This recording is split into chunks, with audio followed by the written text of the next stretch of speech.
Hello, sports fans. Welcome on in. It is the Sean O'Connell Show here on ESPN 792.1 FM. I'm not Sean O'Connell. I'm not. I'm the lefty. Bringing the lefty. I'm Scott Mitchell filling in for Sean today, tomorrow, and the next day. Anyways, hope you are having a wonderful Monday. We love Monday. They're fun days.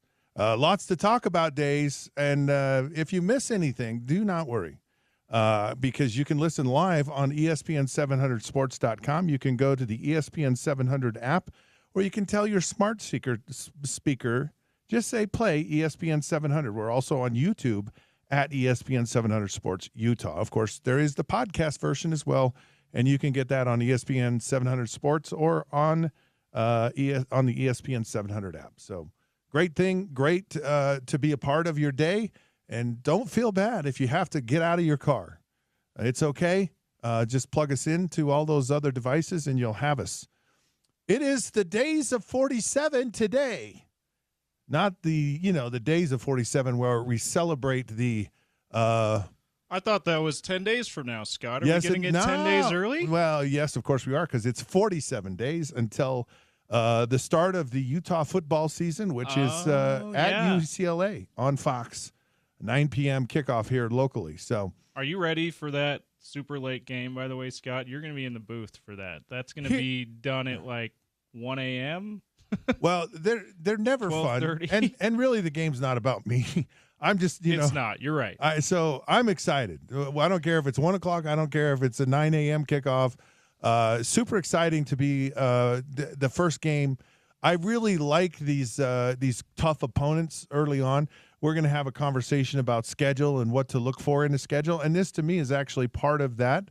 Playing good competition in your non-conference, I think, is a very, very wise and shrewd move. So Utah's getting a good opponent. Of course, they're going to get the transfer from Tennessee, the quarterback. That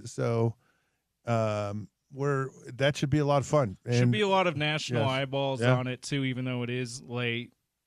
Because of that story with Amaliava, all that drama, him leaving Tennessee and ending up with UCLA, and the fact that UCLA, even though they haven't been very good for a little bit here, is a Big Ten team that's going to put a lot of eyeballs on this game too. It's a dangerous opponent, but it'll be a good one. And yes, I'm very excited. It's 47 days away. Cannot wait for it to happen. Of course, there's a whole lot of other things going on in sports today. Jake Retzloff officially is unenrolled from BYU. That's a big deal. That's going to have an impact on the Utah game this year at Provo, and also as a common opponent in the Big 12 for Utah. We're going to talk a little bit about that later on as well.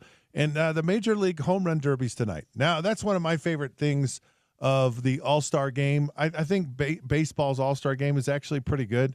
The Home Run Derby is probably one of the most authentic, hokey little challenges that all these sports teams do. So I love the Home Run Derby. It's something I did as a kid. I don't know if you grew up with baseball at all, James. Or I don't know if you played it or not or whatever. But Home Run Derby was a constant thing that we played almost every day in the summer. Now, we played with a wiffle ball or a Nerf ball because you don't have big backyards, right? You don't have a regular – but we had a big enough backyard. It had a fence, and you would hit it over the fence in a home run derby because it's either you hit a home run or it's an out, right? And that's a cool thing. So really excited to watch that. Cal Raleigh is, of course, leading the majors with the Mariners with 38 home runs. It's the most home runs since Barry Bonds back in 2001.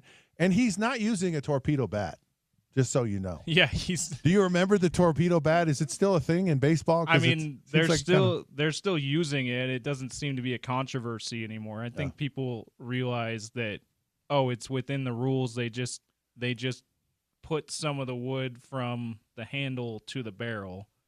That's all it was. So I think that's why people stopped caring about it so much. They realize it's not that controversial. But yeah, I don't believe he's using the torpedo bat. And he's a catcher, Scott. Like, when's the last time you heard of a catcher hitting 30 homers in a season, let alone 38 by the All-Star break? Like, he's been incredible. I think I love catchers to start with, but man, all that squatting up and down. Of course, they put the little pads on the back of their knees, so I'll bet it's very cushy now. The way catchers actually position themselves, got to be uncomfortable though. All that up and down, it's a tough one for me. Every time I've gone to a Catholic mass, I feel like I'm a baseball catcher because there's a lot of up and down in the whole thing. Point. Nothing against Catholics and all. I know them and they're great people and wonderful. And there is a lot more. There is a lot more movement in a Catholic mass than other church services. Yes, you're committed, especially around here. When you go to a Catholic mass, you are committed. So I went to one. I've been to one Catholic mass. It was on my mission. Said I served. This audience knows I served my mission in Hungary, so it was in Hungarian. Okay. And I had no expectation as to what it was. I hadn't heard of it, the movements that you do, the standing up and down. So I went in there eyes wide open, ready for anything. And I did not expect to be standing up and down as much as I did. But it was a cool experience for sure. My agent, my football agent, Mr. Tony Agnone, who I believe we may have had him on this show, or at least he's been on your show. He's been on my show before. Yeah. And so I went his wedding. His wedding was a Catholic mass, and also I went to his father-in-law's funeral, which was also a Catholic mass. So kind of got both ends of it there. It was very interesting. But with going back to Cal Raleigh, do you know his nickname too? It's a fantastic nickname. I have no idea. Please enlighten me. They call him the dump truck. Oh. Now that could mean a lot of things. I know. Knowing what locker rooms are like, a dump truck could, signify what is it in reference to? Yeah, I don't know for sure. Oh, you don't know? But, okay. But it's a great nickname for a catcher, I think. And he's having one of, if not the best hitting, like home run hitting catcher seasons of all time, and it's only the All-Star break, so it should be fun to watch him. 38 home runs at the break that's a lot. That 2001 year, by the way, you referenced with Barry Bonds, you probably remember that's the year he hit 71. Yeah, right. So that's not going to say that Cal Raleigh's going to hit 70 or even 60, but that's the pace that he's on. He's on that pace for sure. The dump truck reference, a lot of times it's a load, right? So, because you put a big old load in a dump truck, and that's probably what it is. When he steps up, he's a load. He's a problem. He's gonna bring and deliver the goods. So I'm sure that's what it's about. All right. Speaking of our 47 days until football, Spencer Fano had a lovely conversation at Big 12 Media Days. I want to listen to this because Spencer Fano is a very, very important player for the University of Utah. Could be a top 5 pick in this year's draft. So we want to hear what Spencer has to say. Here's his interview at Big 12 Media Days. Big 12 Media Day coverage from the Star in Frisco, Texas. Utah is here today, and we are joined by a guy that everybody's pretty excited about in a Utah uniform this year. Spencer Fano, preseason All Big 12, preseason All-American, preseason All Everything offensive tackle. Spencer, hello, welcome. Hello there. You're just now starting out your day of Big 12 Media Day coverage. How has it been so far? They got you all for the photo ops dressed in the uniforms and all that stuff. Is it fun so far? It's been fun. It's been really fun. I'm very excited and blessed to be here. It's been really fun to be here. There's a lot of hype around your name specifically. Also, your line mate, Caleb Lomu, on the other side, the bookends of this offensive line. How do you process it? I feel like I just look at it as something that I'm in a place where I've always wanted to be. I haven't reached my goal yet, but this is where I wanted to be at this point of time in my life, in my sophomore year or finishing my sophomore year, going into my junior year. This is where I wanted to be. So I feel like just keeping everything the same and just working as hard as I did my freshman year. With that hard work, are there specific things that you focused on this offseason, whether it's a particular game or a particular part of your game that you needed to improve that you saw on film, maybe a physical strength thing that you've been working with Coach Elisai and company on that? Anything in particular? Because you get granular. The better you get at a sport, you start really toning the details. So what has been your focus in the offseason? There's definitely a lot of little technique things that I've been working on just in pass sets and run blocking, but I feel like the biggest thing was probably just getting bigger and stronger. Yeah, getting bigger and stronger was my main focus this offseason. Does that come naturally? Is it easy for you to put on weight? Is it easy for you to make gains in the weight room? Yeah, I mean, I've been able to. I think I put on like 40 pounds my freshman year, so that's significant. It's not too terribly hard. No. Talk to me about your relationship with Jim Harding, and really, I guess the whole room's relationship with Coach Harding, because he's been there for a long time. We think he's a great coach. I've never been coached by him. What is that relationship like for you? And you can only speak for yourself, I guess, but your perception of how he handles the other guys as well. Yeah. I think he's the best O-line coach in the country, but I think he's an even better man. He just truly cares about everybody in our room, everybody in our team, but especially everybody in our room. And I feel like everybody can feel that. He's always reaching out, and he's a really good role model to have. He's a great man. You had opportunities to go wherever you wanted to in the transfer portal. That's just part of the college football landscape these days. How much did Coach Harding, being your coach, affect your decision to stay with Utah? Oh, that was a huge role. Yeah, I was like, regardless of what happened, I wanted to play for Coach Harding. So Coach Harding staying at Utah was a very big part of my decision. Spencer Fano, our guest here on ESPN 792.1 FM, part of our Big 12 Media Day coverage down here at the Star in Frisco, Texas. You think he's the best offensive line coach in the country. There are people out there who think Utah might have the best offensive line unit in the country. I don't know how much you know about the Joe Moore Award. It's a trophy handed out to the offensive lines every single year. One of my good friends, former radio co-host, is on the committee that decides that. And he's texted me all the time like, hey, you guys might actually be in the running for this in 2025. Is this the best offensive line in the country?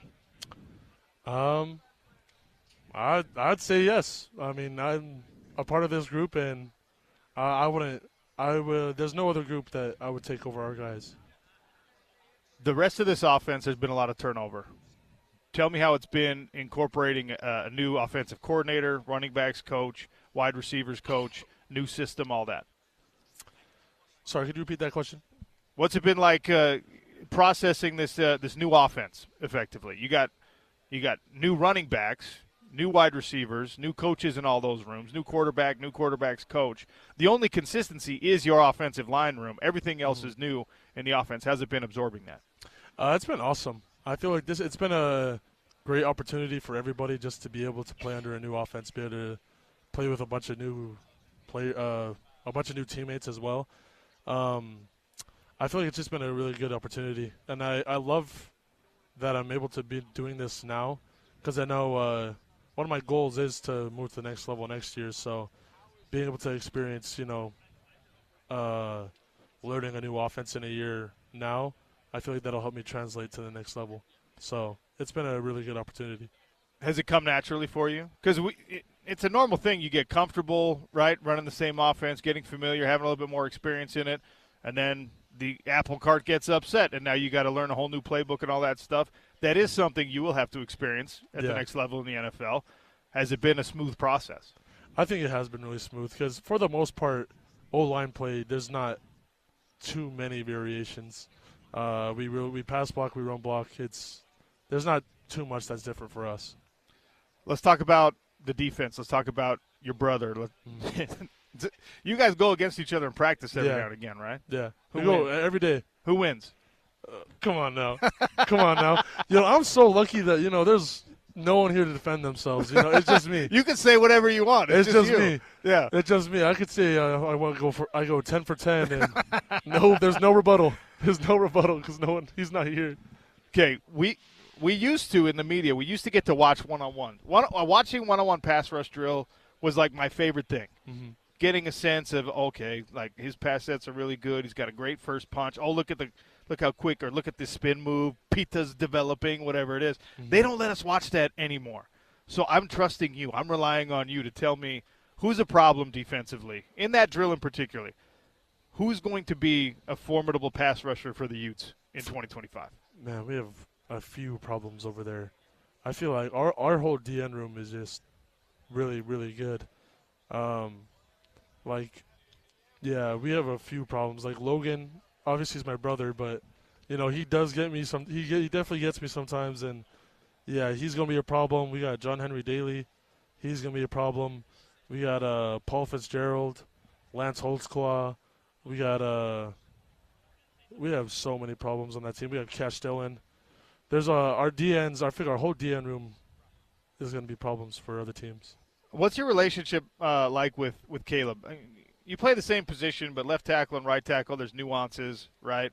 And he is a year behind you, so like, tell me what that relationship is like. It's been great. We came in together because we're the same high school class. All right. Remember, eligibility-wise, he redshirted. Yeah, he redshirted. He okay. redshirted our freshman year, but we're roommates. We're roommates actually. Like, okay. We live in the same house, me, him, and my brother. Okay. We all live together. Our relationship's great. Like, it's one of my best friends. Do you like seeing that his name is now alongside yours as like, I mean, yeah. You were already getting talked about, even last year you were getting talked about, and now it's happening for him as well. Is that fun for you to see? Oh yeah, I mean everybody in the building already knew what kind of player he was, so I feel like it's been so cool to see him get a lot of those flowers that he's deserved. So it's been awesome. Are you guys competitive against one another? Oh yeah, yeah. We go against each other. We have competition days with like agility drills. And then it's always me versus Caleb. So we'll go against each other, and whoever wins after, like, if whoever won more drills, like, we'll talk so much trash to each other, and it's fun. What about at the house? What about in the apartment? You guys, is it PlayStation? Is it darts? Is it cornhole? What's the thing that you find yourself competing against your brother and your roommates, even when you're not playing football? Especially me and my brother, we play a lot of video games. And then back in the day, those used to get really heated. Some Madden games, 2K games used to get really heated between me and him. But was a TV ever smashed? Very close. There's been a lot of close encounters. A lot of close encounters. All right, before we let you go, I'm getting the moving on side. Before we let you go, tell me about Devin Dampier. Why is he the answer in this Utah offense? Devin. I feel like he's just dangerous. He can do really anything on the field. Like, he can run. He can run the whole 100 yards. He can throw it the whole 100 yards. There's not a lot that Devin can't do. I feel like it just makes us really dangerous. And then I said this over there too, like, if the quarterback, if he plays as well as he can, like, if he plays at the level that he can play, which is a very high level, then it'll only make our O-line play better. It'll only make the entire team play better. So I feel like if Devin plays the way he can play, it'll make us really dangerous. With transfers, the transfer portal has changed college football so much. Has he come in and immediately become the leader that you need your starting quarterback to be? Yeah. He's definitely he's taken over the role that he's supposed to take over. He has definitely led all of our skill groups and all of our skill positions. So I'd say yes. All right. Last thing, I promise. I know that the goal is to win a championship, and I know the important goal is always team-based. But for you as an individual, is there something that you've got written on the vision board that you have to achieve this year? Honestly, no. I feel like if I do help, like if I do my part in helping bring our team to a Big 12 championship, bring us to a college football playoff, I think all of that stuff will just come on its own. Any extra accolades would be awesome, but I'm really just focused on winning a championship.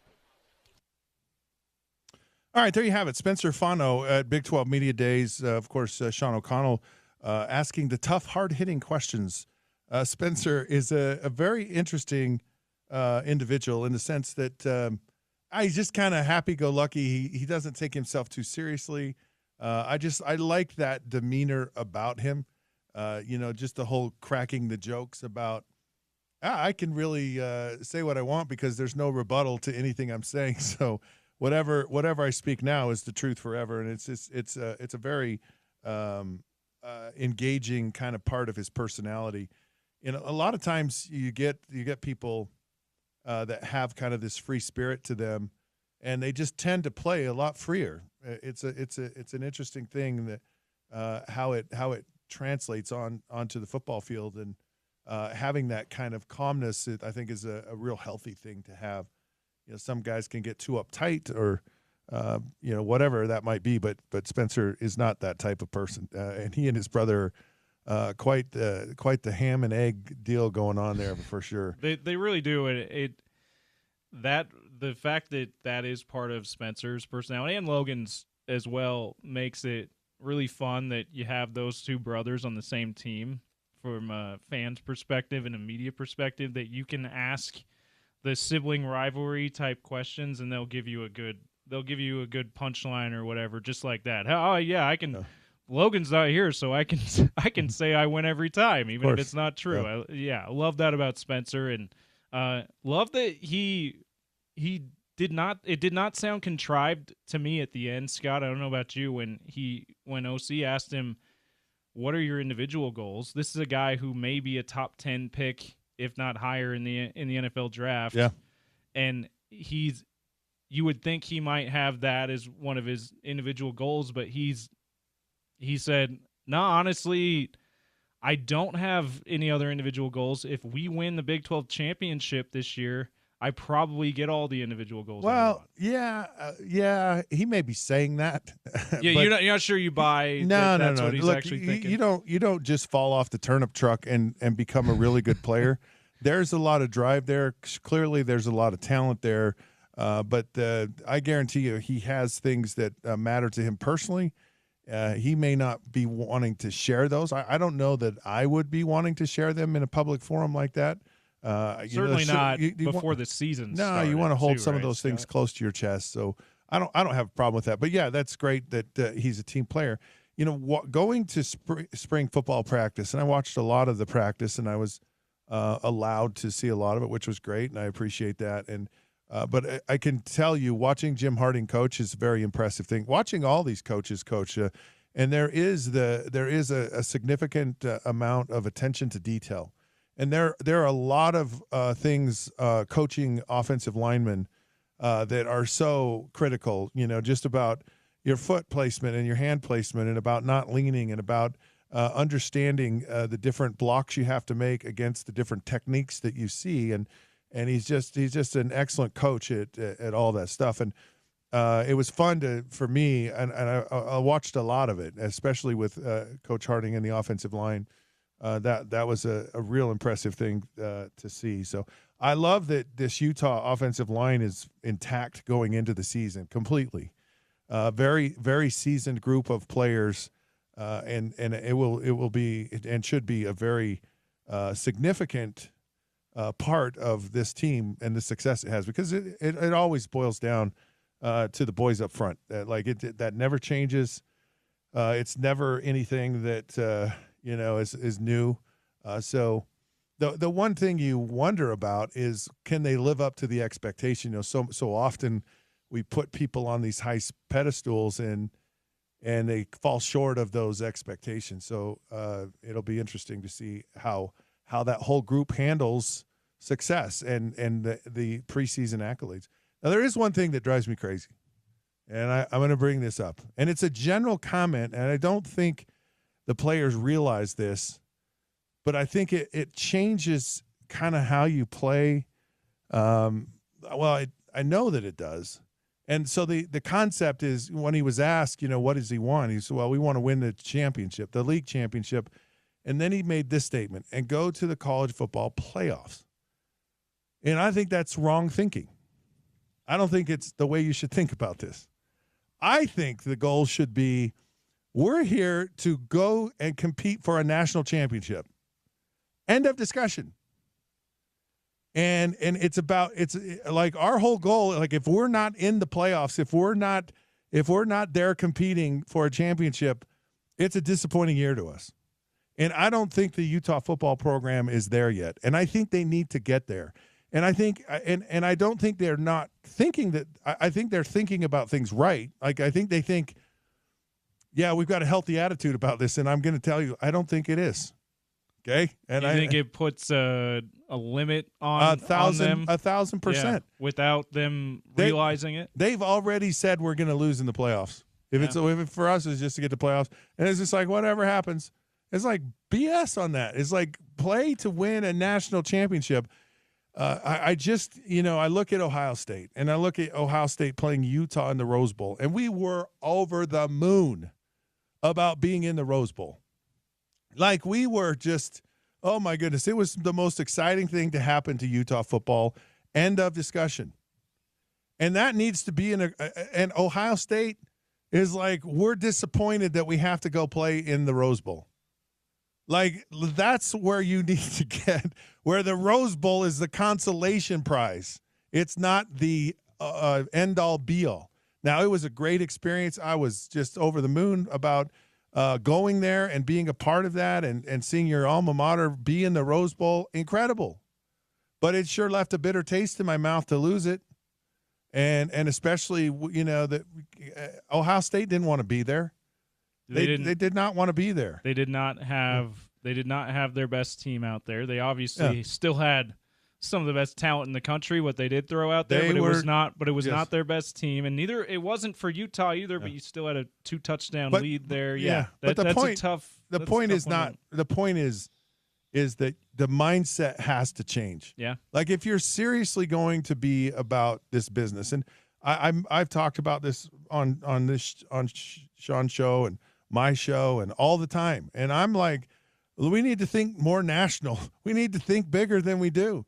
And I love that about what Ryan Smith is doing with the Utah Jazz. Is, look, it's not enough to be good stewards of the community, which is a nice thing if you're a Utah Jazz player and the Jazz DNA. And he goes, I don't understand. I don't know what that DNA, Danny Ainge, I don't know what that DNA is. I come from winning championships.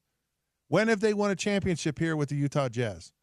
And I just, it's almost like we're embarrassed, or we just don't think we deserve to be considered on a national stage. And I'm calling BS on it. We do. We have every bit as right of a right to do it as anyone. We're in power for conferences. We're part of the discussion. We can now go to the playoffs. It's not so start thinking, start acting, start talking like that, and start doing it. And I think when you get that mindset, and it was an evolution, to go from the big the Mountain West to the Pac-12. There was a maturation. There was a process of buying in and believing, and then all of a sudden Utah goes to 4 Pac-12 championship games. But at the beginning they didn't. There was like, there's no way there wasn't a belief. There was like, we don't believe we can compete there. And I think that's the case now. And the way you compete, I hate to say this, is your organization. That includes the university, the coaches, the boosters. Everyone has to be all in. And all in is putting in the money. And if you put in the money, and I believe there's the right coaching staff here. I believe there's the right administration. I believe the backbone to support a team competing for a championship is there. I really get a sense that BYU kind of is doing this. They might be doing it better than Utah right now. And I'm just telling you, you can't have it happen. You cannot let your little brother down south all of a sudden go to the national championship game and you go, where did we get lost in this?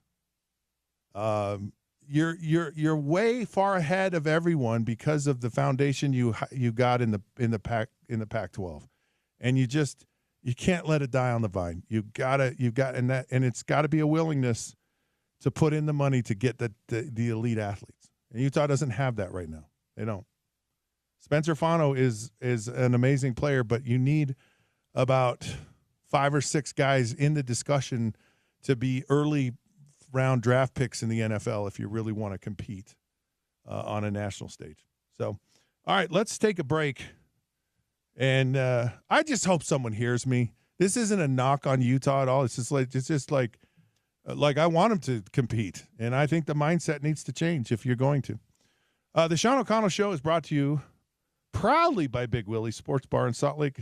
From craft food to craft cocktails, they are the sports bar. Check them out today. Hey, we come back. What do we have after this? We got. We're going to do Mark Harlan.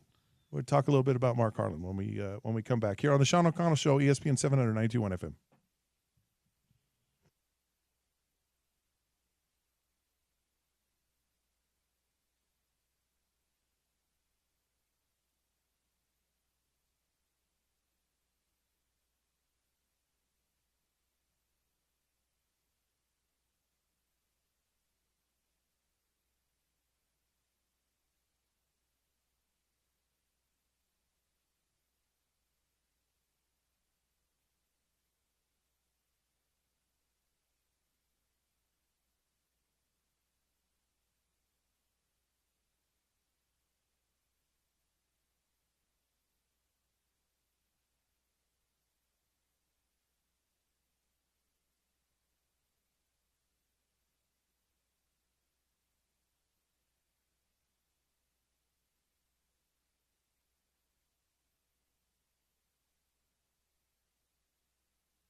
Hello, sports fans. Welcome back to the Sean O'Connell Show here on ESPN 792.1 FM. I'm not Sean. I'm Scott. Scott Mitchell. Of course, I'm the host of the Down and Dirty, which precedes Sean from 10 to 11 right here on ESPN 792.1 FM. Of course, we're Utah's #1 sports talk. I'm filling in for Sean today, tomorrow, and Wednesday. I believe he's off. He's off. We're actually going to talk to Sean today, so that'll be fun. We've got some fun things actually to talk to Sean about. So, there's an interesting thing going on in the world of sports, and it's called the Open Championship. For whatever reason, we call it the British Open because it's like the United States Open, the U.S. Open, but it's the Open Championship. So it is it's the Open Championship. It's an Open Championship means anyone can qualify. Like you can qualify for the Open Championship just like the U.S. Open, but it's hard to do. And there's certain ways you qualify if you're a professional golfer and you're ranked. If you won the tournament in the last 10 years, I believe, and there's all kinds of ways. But it's open for anyone, but not very many get in. And I think when we think of golf, it's going on this week. It's one of my favorite events. It's one of my favorite golf events, and I'm going to tell you why. Because I think some people it gets a little dismissed. It's from a different country, and so often the course looks different. It's a links course. It's a different style. It's where golf started. So it's kind of back to the tradition of golf in some regards. The strategy to play typically is different. You typically share greens. So they had a narrow strip of land along the coast, and basically 9 holes went out. You turned around and 9 holes came back, and each of the holes shared a green with the other hole. So it's kind of an efficient way of making a golf course, and that's traditional links golf, and it kind of and the greens are massive, hard to read. The ball runs a lot. You typically have gorse bushes, and it's hard to delineate between the fairway and the rough sometimes. Massive bunkers that are just different and unique than anything you see anywhere else. And it always looks like the weather's bad. It kind of does, doesn't it? But that's England, right? That's right. The UK. And I will just tell you. So I've been over and played golf in Scotland. And it's been quite a few years, but one of the just great experiences of my life. And we played most of the open courses, so they have a rotation. So we played Troon and Turnberry. We played St. Andrews. We played Carnoustie. We played some other courses that aren't on the rotation, but they're just amazing. Western Gales was one. The King's Barnes was another just beautiful course. And most of these golf courses have been around, 1600s, it's incredible. But there's a natural beauty to these courses that you don't get a sense for when you watch it on television. Like it's hard to explain how the courses are, and the strategy that you typically use is very different, and so much of it is what is it to the front of the green. You hit to the front of the green and you roll the ball up onto the green. So it's a different thought process. Very, very rarely any of the golf courses you ever on the first hole use a driver. You just don't. And so it's typically a 4-iron. And the reason is they just go, we just want you to get off the first tee. Like there's just a sense of, we understand this is difficult, so we're not going to ask you to hit a big drive on this hole. Now, when I went and played over there, you always have a caddy. There's not very many driving ranges because there's just not a lot of space for them. And so you just kind of show up to the first tee and off you go. What I found is the caddies actually, so there were 8 of us that went, and the caddies were betting on us. Okay. So they would bet on us based upon how we looked when we walked up to the first tee. So they had no idea about our game. they were just kind of, it was kind of a fun thing they did. So how much were they betting on you, Scott? I have no idea, You but don't my know? caddy didn't talk to me for the first 4 holes. Oh, interesting. And it was weird because I had an experience. They were normally very engaging, and I go, have I done something wrong, or He goes, yeah. He goes, I bet against you, and you're playing well, and and so that's when I was informed. He says, yeah, we kind of do this thing. And after that, I go, look, I'll pay you extra. Just give me some good advice. Yeah, I'll make up for your losses today. You're thinking, hey, I'm this American. I haven't played. Yeah. I haven't played on these courses before. Did I make some kind of cultural faux pas here? And he's like, no, I just bet against you, and I'm mad that you're good. Now I did learn something. I was on vacation, and I was part of my vacation. I was in England, and I found out why they drive on the left-hand side of the road. Oh, okay. It goes back to the time of when they were on horses, and a lot of times there were only paths that So if you were traveling somewhere, they had trails or kind of smallish roads, and so the way you traveled a longer distance was on a horse, and you didn't know what the person approaching you was all about. Like they could maybe try to rob you, kill you. You had no idea. And most people are right-handed, so they wanted to pass with their sword, which they had at their side, on the right side, and that was both directions. So you could defend yourself in the event that someone tried to attack you with a horse. So it's all about medieval, like protecting yourself when you're riding a horse. It was the early shotgun side, but with your sword. Yes. Now and the opposite side. Now later, when they got more they got horses and wagons, they originally put a person on the left side closest to the wagon to control the team. Mm-hmm. And they found that it was easier to be on the right side. Oh. Because so it switched. It switched everywhere except for in England, and it had become so embedded there that they just kept it there. And it's all a lot of the former British Empire countries that are still loyal to. Yeah. Still have some kind of sovereignty over.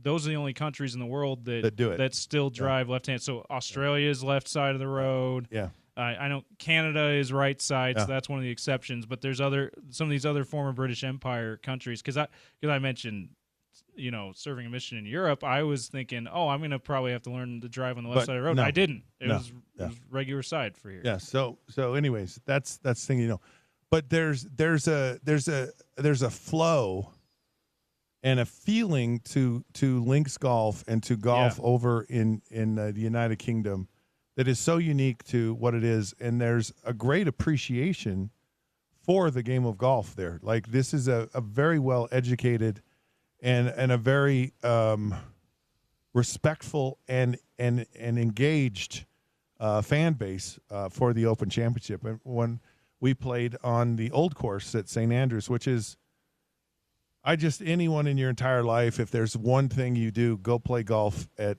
St. Andrews. Well, they call it the beginning of golf, right, Scott? And that course. Yeah. So the 1500s, yes, and there are actual markers that. So how they did it is they marked their fields, and so where the marker ended, that was the farmer's field, and then everything out to the ocean, that was the golf course, and there was no different.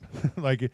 This is a big old pasture, right? I'd heard. So Paul Pugmire is on the show regularly during majors weeks. Yes, and has this show on Saturday 8 to 10 Utah Golf Radio here on this station. And I remember, I think it was last year, he told the story that these were like sheep grazing fields that they just turned into. They're like, we'll play golf on here too, right? Initially, so that's why they have that. That's one of the reasons why they have that unique look, and like you say, it's still kind of shared by the local farmers, which is obviously very fascinating. That's a thing. It's not like the courses are. You get a really nice course in America. It's pristine fairways, and it's not pristine, but it's absolutely beautiful. And there's a reverence to it like nothing else.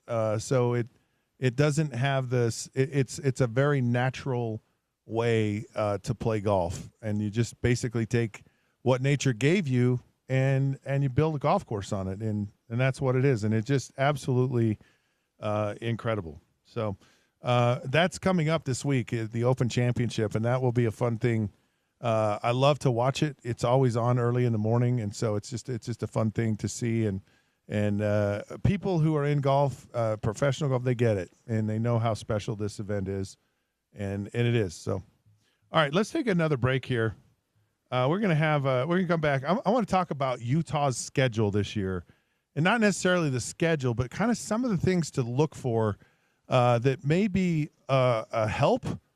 Or could be a hindrance in the way the schedule is laid out and who they play and when they play them. It's all very important, and I'll give you kind of my inside take on what to look for the Utah football schedule this year when we return on the Sean O'Connell Show here on ESPN 792.1 FM.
Hey, sports fans, welcome back. It is the Sean O'Connell Show here on ESPN 792.1 FM. Of course, Utah's #1 sports talk. I'm Scott Mitchell, filling in for Sean today, tomorrow, and the next day. Fun show so far, and great topics, great conversation. It's going to get even better. In fact, it's going to get even better right now. We want to know, how are the Utes going to do this year? And, of course, the schedule is such an important part of that happening. So I wanted to go through the schedule and not go, okay, well, this game win, loss, whatever. What I wanted to do is go through and kind of pick about, like, the value of a schedule and what really kind of helps you. And I think there's a lot of really good, favorable things for Utah in their schedule this year. So without further ado, let's kind of step into it here. All right, I want to start with the non-conference. And non-conference is I think, a very important part of a season, and it's where Utah can really make some headway. I think Utah, of course, the last couple of years with the quarterback situation really kind of fell out of all of the momentum they built in the Pac-12. You know, if Utah has Cam Rising healthy one of those 2 years, you're having a very different discussion about Utah football right now. The discussion is going to be, this is one of the top teams in the conference. But with that fall off, Utah's gotten forgotten, which isn't a bad thing. But they're not totally forgotten, because this is a conference where it's anyone's game. And if Utah makes any kind of noise early on in its non-conference, it'll start to get into this discussion. And then you have your first conference game against Texas Tech, who will probably be ranked before the season starts. So if you can build up, 3 wins in a row, and then you play Texas Tech at home and you win that game, then you're really going to you can make a pretty significant jump. Utah will get back on the radar because they had built some cachet from a national standpoint. And there's just Coach Whittingham, tremendous respect across the country, a lot of respect for the program. So there's a chance for Utah to redeem itself. But here's the thing that I think is important about the non-conference schedule. Don't play a bunch of cupcakes, okay? You do not get ready. You do not play at the tempo, at the speed that you're going to play in conference. So not having a cupcake schedule is kind of it's a very important thing. And I think Utah's done a pretty good job of balancing that out, where you play a Power 4 team. So Utah plays UCLA at the very beginning. And what I like about this, a very winnable game. It's on the road. It'll make to me, I think this is going to really set a huge tone for this team for the entire year. It's going to be a battle because Utah doesn't know who it really is yet. They don't know how quickly Devin Dampier and that offense will mesh. The defense, typically is pretty good. So a lot of returners on the defense, but still you got to play the games. And with having a change in how you practice, these games will be very important to get your team tuned up and ready to play, because you're going to see the speed of things probably more than you would in practice. So what I love is having a good opponent, which Utah has out of the gate. And it really tells you where you are as a team. Like you go, okay, yep, we got a lot of room to improve on, or not. Now, what's nice about it is you now play Cal Poly, which I didn't even know they had a football team at Cal Poly. No offense to anyone, but it's an opponent that Utah will easily win. And you like that because you get to go back to the drawing board, and especially implementing a new offense where there's probably going to be more holes, more issues. And so you want an opponent that you can, it's a glorified scrimmage is what it is. And it's a great way to get game reps and to iron out some of the bugs that you have and getting a win.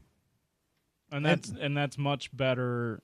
That feels much better as the second or third week of the season, right, Scott, than the opener, even though it's like it's comfortable to have that game as the opener because it's been traditionally you play that kind of game as a bigger school. But and you're familiar with UCLA. It's not a team you're not familiar with.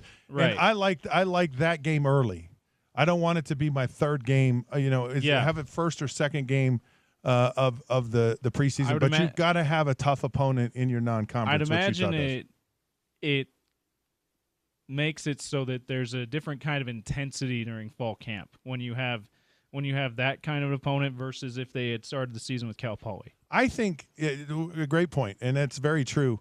I think this team will be pretty jazzed up as it is. I think spring ball practice was pretty lively. There's a sense of urgency and energy. I think there's a lot of urgency and energy in Coach Whittingham because I think this is his last year. And I think he really wants to go out with a bang, and so I just think there's a sense across the board. Now, what's nice is now you're getting so you get the bugs worked out, and then you just kind of get a final tune-up, and and I like the fact that it's a better opponent. I think it's good going into the season where you're going to play better because Wyoming is better than Cal Poly. How much I don't know. Utah's got to go on the road for that game. Whoever scheduled that game should be drawn and quartered.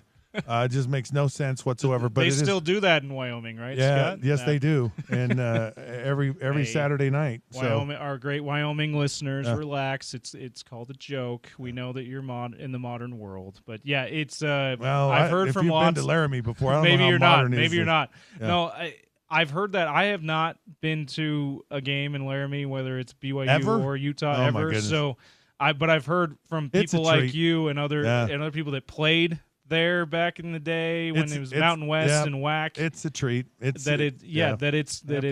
not necessarily everyone's favorite place, but it's also quite the experience. No, and so it's a good combination of good and not so good, so I like the way the schedule's set up in the non-conference games for Utah this year. All it's about is just getting yourself ready so when you hit conference play, you're at peak, that you're not trying to figure things out the first 2 or 3 conference games because you can't afford that. And especially with Texas Tech, and Texas Tech is the modern version of college football. They went out and they bought a roster. They spent a lot of money in the tune of $55 million. So is that roster ready? And you have no idea. They have talent, but talent doesn't mean anything until you get it working on the field in all cylinders. Yeah, they have talent, and they have been talking a lot, Scott. Yeah, which has got everyone's attention, but we don't know if that means they'll be good this season at all. And if you want to play a team like that at home, and you want to play a team like that early on in the season, Texas Tech at the end of the season is probably going to be a better team than they are early on in the season. With all the new players on that roster, I would completely agree with you, Scott. Yeah. You want to get them early when they might still be having trouble figuring out how to win as a team. And West Virginia, which is the next week, which is at West Virginia, that's a long road trip. And there's a silver lining in this one too in the schedule that I really like. So Utah's they're gonna go on the road to West Virginia. It's a long thing, but again, Rich Rod is there and he's trying to figure things out. It's early on in the season. You want to hope that your momentum from the first conference game winning propels you against West Virginia. It's a game I believe Utah can win. It'll be the toughest challenge of this is just the distance. And it's hard for a team to go across the country and come back. And Utah's next game is at home against Arizona State, who everyone feels is kind of the team to beat in the conference because of what they did. Yeah, defending champs. Yep. And Kenny Dillingham's doing a great job all there. Kind of respect. Return quarterback. But what you have a bye. So you go play West Virginia and you have a bye week. And that, I believe, is huge. And I believe that will be a massive benefit to Utah. The fact that it's at home this year, too, after losing to them in Tempe is a big deal, I think. So all of that combined, it's going to be a good game. They're a good team. You got to respect them.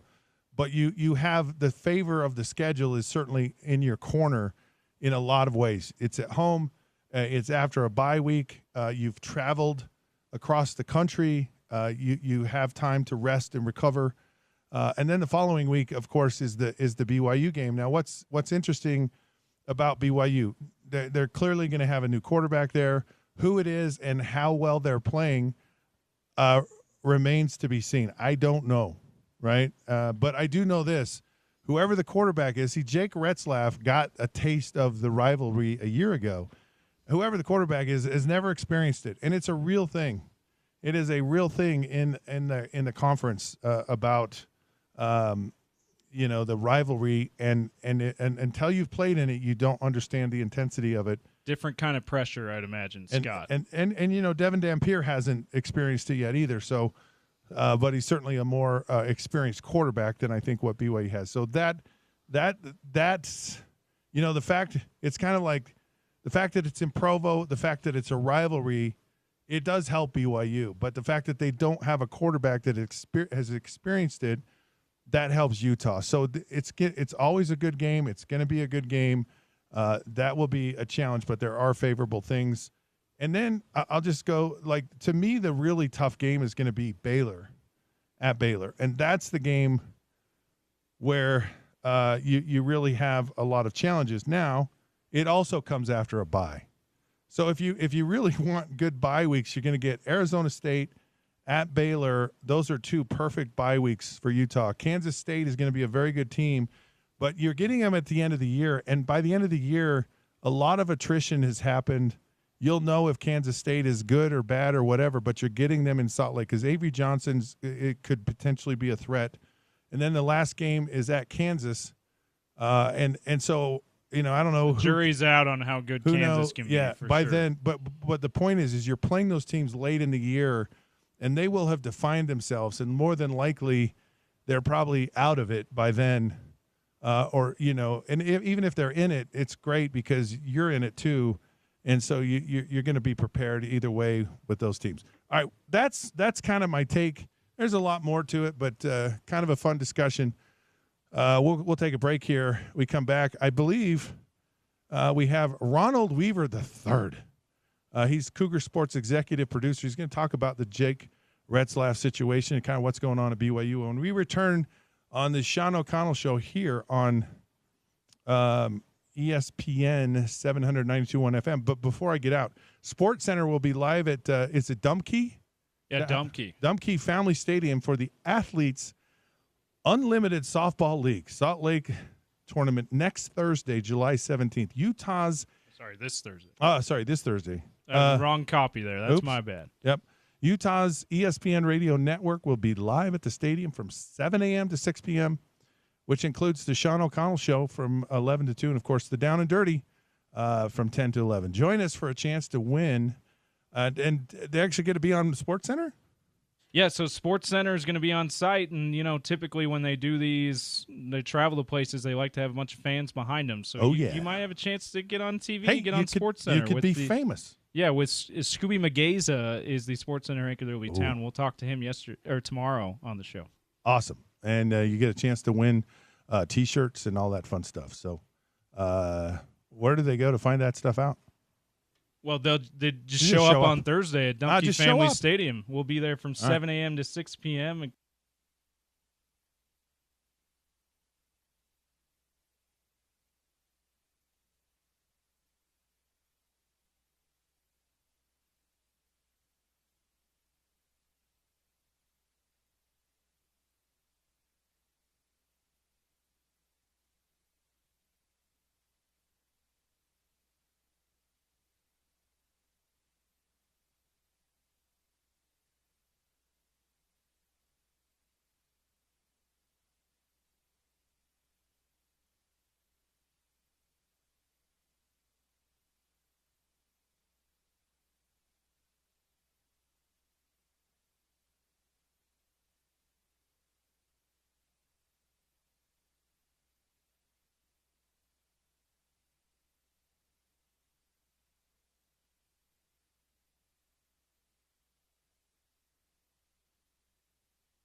Hello, sports fans. Welcome back. It is the Sean O'Connell Show here on ESPN 792.1 FM. Proud to be a part of Utah's ESPN radio network. I'm Scott Mitchell filling in for Sean today, tomorrow, and Wednesday. Having a lot of fun on the show.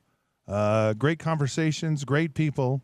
If you miss any of it, don't worry. You can listen live on ESPN700sports.com or the ESPN 700 app. It's free. And it's your app store. Also, you can tell your smart speaker to play ESPN 700. We're on YouTube at ESPN 700 Sports, Utah. So, don't worry. You can catch all the show. It's been good. You don't want to miss a part of it. It's even going to get better as we continue on with the show. A lady at the gym asked me why I was just sitting still on the stationary bike. I said, ma'am, I'm going downhill. Worry about yourself. That's how I roll when I get on the stationary bike. I'm always going downhill. That's the way life should be. I don't know if that's the way life will be for our beloved brethren from down south. We have Ronald Weaver III. Of course, he's the Cougar Sports executive producer on the Fan 103.9 98.3 ESPN, the Fan. And he is part of the Utah Network. Ronald, how you doing? Welcome to the show. How's your day? My day's good. Thanks for having me. Good to start off here Monday afternoon, back into it after coming back from Texas last week at Big 12 Media Days, lots of storylines, and literally 2 weeks away, week and a half, and fall camp. Football season is here, guys. It's exciting. There's no question about it. If it never ends, it's never out of our conscious. There have certainly been some rather interesting things happening with BYU. Jake Retzlaff officially unenrolled at BYU, and as of right now, unless you know something I don't know, his transfer destination is not yet known. A lot to unpack here, and I really feel for Jake. It's such a tough position to be in. So what does it mean? Why did he have to unofficially enroll? And there's no transfer portal involved in this. What is the process that he's actually gone through? Yeah, it's unfortunate. It sounds like Jake didn't graduate. Now I can say this as somebody that graduated in April and took the capstone in spring. BYU lets you do that all the time, where they'll let students walk if they have a class or two early. They have no problem with that, and they finish up their degree in the last couple of semesters. But he de-enrolls, which means he doesn't have that degree from everything that I know and from what I heard. So he has to leave BYU, not completing his degree. I know BYU was maybe trying to help him out. There was an article that was posted about a Big 12 source that they could have cut Jake, but they never planned on cutting Jake. So that would just be, making up stuff. And BYU's not in the nature of probably doing that business. And maybe some people thought they should have done it as a favor, but nonetheless, he de-enrolls from BYU and now has to go enroll as a normal student, most likely pay tuition, and walk on to another team. And he put out a statement last week. BYU Athletics put out a statement. Jake Retzlaff has officially moved on from BYU football.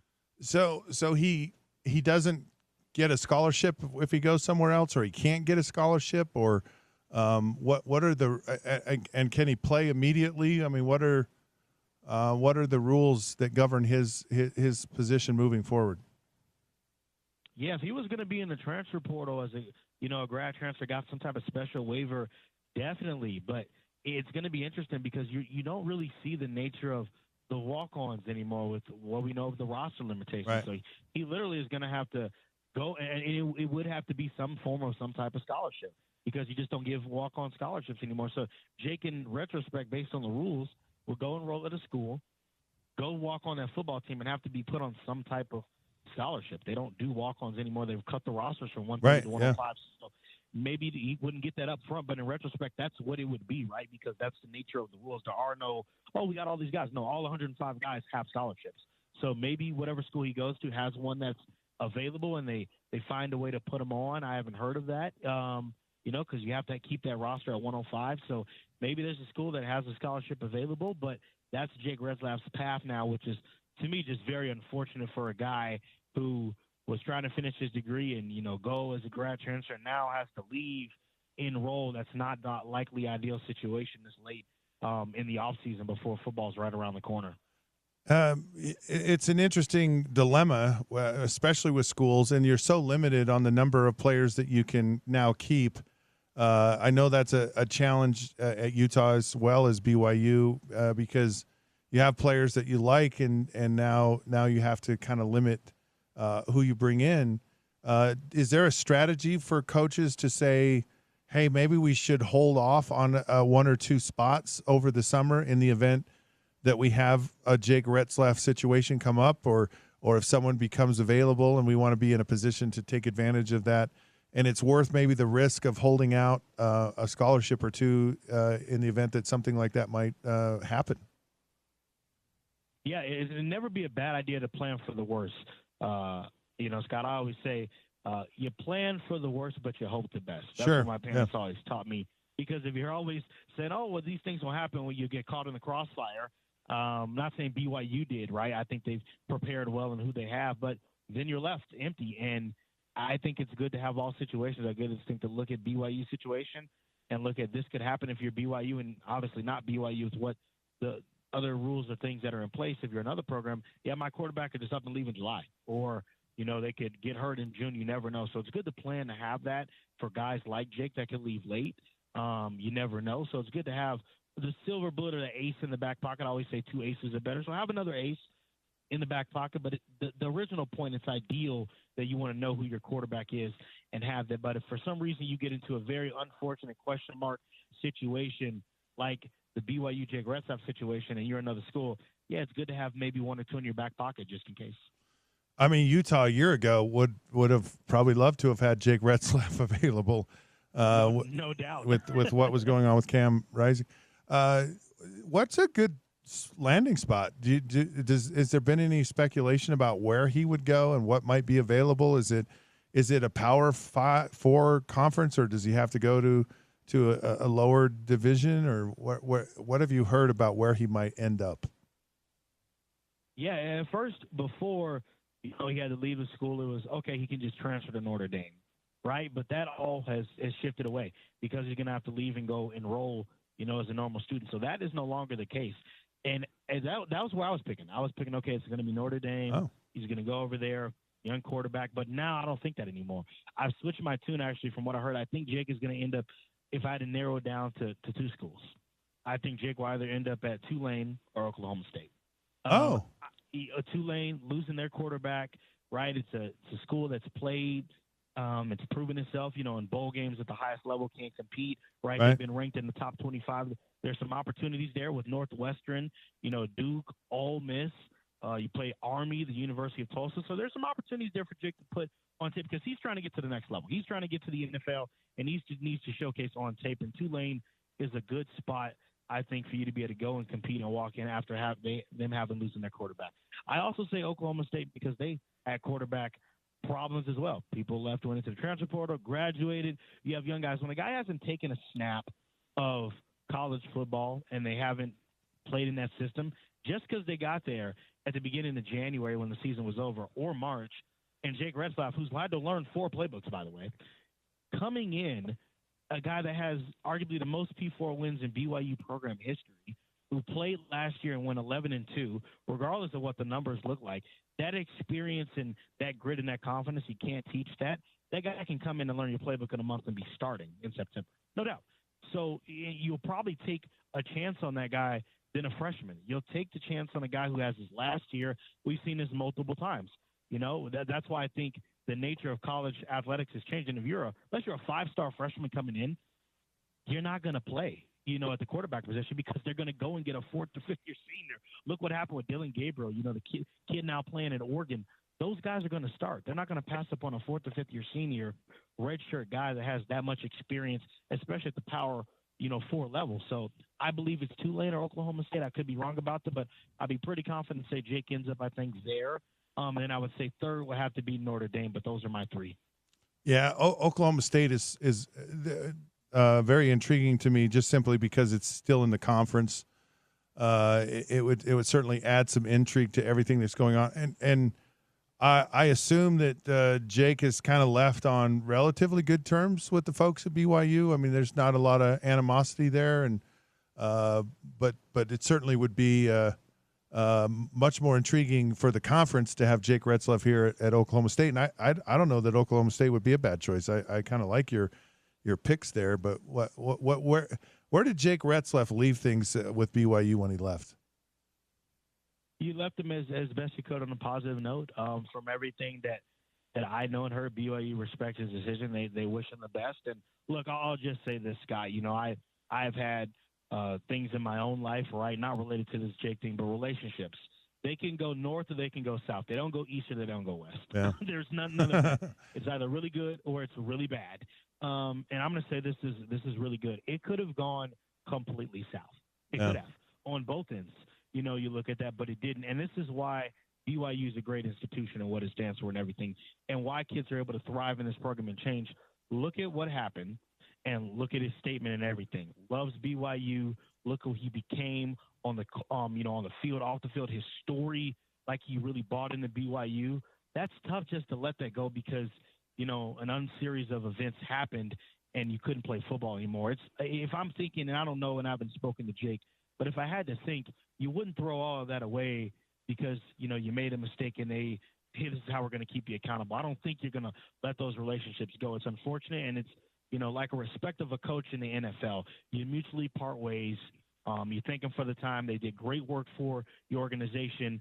He was great when his time was there, and unfortunately his time is done. That's sad, and now all parties move on and go elsewhere and has a great career in here. It doesn't matter. If Jake goes on to play in the NFL and does great things in his professional career, it will always come back to he went 11-2 at BYU, turned it around after a 0-4 start, and look what happened. That will be his story and everything that happened. I know that there will be that negative limelight thing dimming over, but you can look at that if you want. You can harp on that. It's very valid. It's there.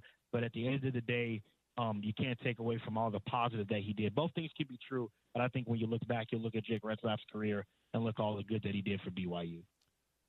Yeah, I mean, I think we're all hopefully mature enough to know that we've all made our share of mistakes in life, and none of us is perfect by any stretch of the imagination. So it's a tough thing to be involved in. But I get a sense that people have a healthy respect for and appreciation for Jake Retzlaff and kind of all that he's been through. What happens now with the quarterbacks that are in the room now? What's the strategy? Is it kind of whatever? Is it let's do a short-term fix, or let's put the guy in there that maybe gives us the best long-term benefit? Where do you think the coaches are leaning with who should be the guy? Well, if they did what they did last year, then it's a long-term fix. It would be Bear Bachmeier, right? It would be the freshman to play. But I don't think that's how BYU does things. I had a chance to catch up with, give a little inside Festivus hockey at the golf tournament that they have for the media members. And I had asked, it's like, who are the wide receivers going to be? Who's 2, who's 3? And he says, I tend to lean on experience. And he told me, he said, Chase Roberts, Josiah Phillips, Parker Kingston. I said, okay, cool.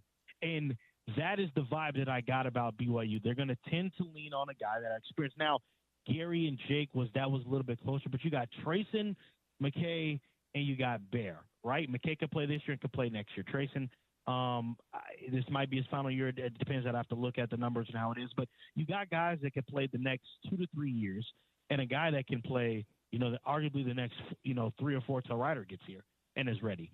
At the end of the day, I think what you do is you tend to lean on experience. It's hard, Scott, to pass up on 2 guys that have played college football, that have that experience, that have gone out and played it. Nothing against Bear or Emerson Gallman in that room. You haven't taken a snap. And granted, you can make that argument for McKay and Trayson. They haven't taken a snap in Big 12 football, but they've played in college. McKay has played and has won. Trayson has played and they have won.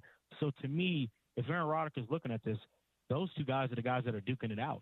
And then the other guy would be the backup and Bear. Now, I could be completely wrong, and things could change, and we've seen that. Gary Bohannon, in my opinion, had the competition won, up until the last week and a half of fall camp, and Jake said, no, check it out, I'm still here. That's why it's a competition. It ain't over till it's over. Best man win. But I think BYU likes that experience, guys that have been in the program for a year. They know the playbook. Bear's a little bit behind. Not saying he's not talented. Anytime you bring in a former 4-star, you're bringing that guy in for a reason. Don't get it twisted. But that guy doesn't have the experience that the other 2 do. And how do you pass that up? You can't pass up experience, confidence, skill set, those things all play a factor. So we'll see in about 2 weeks what happens.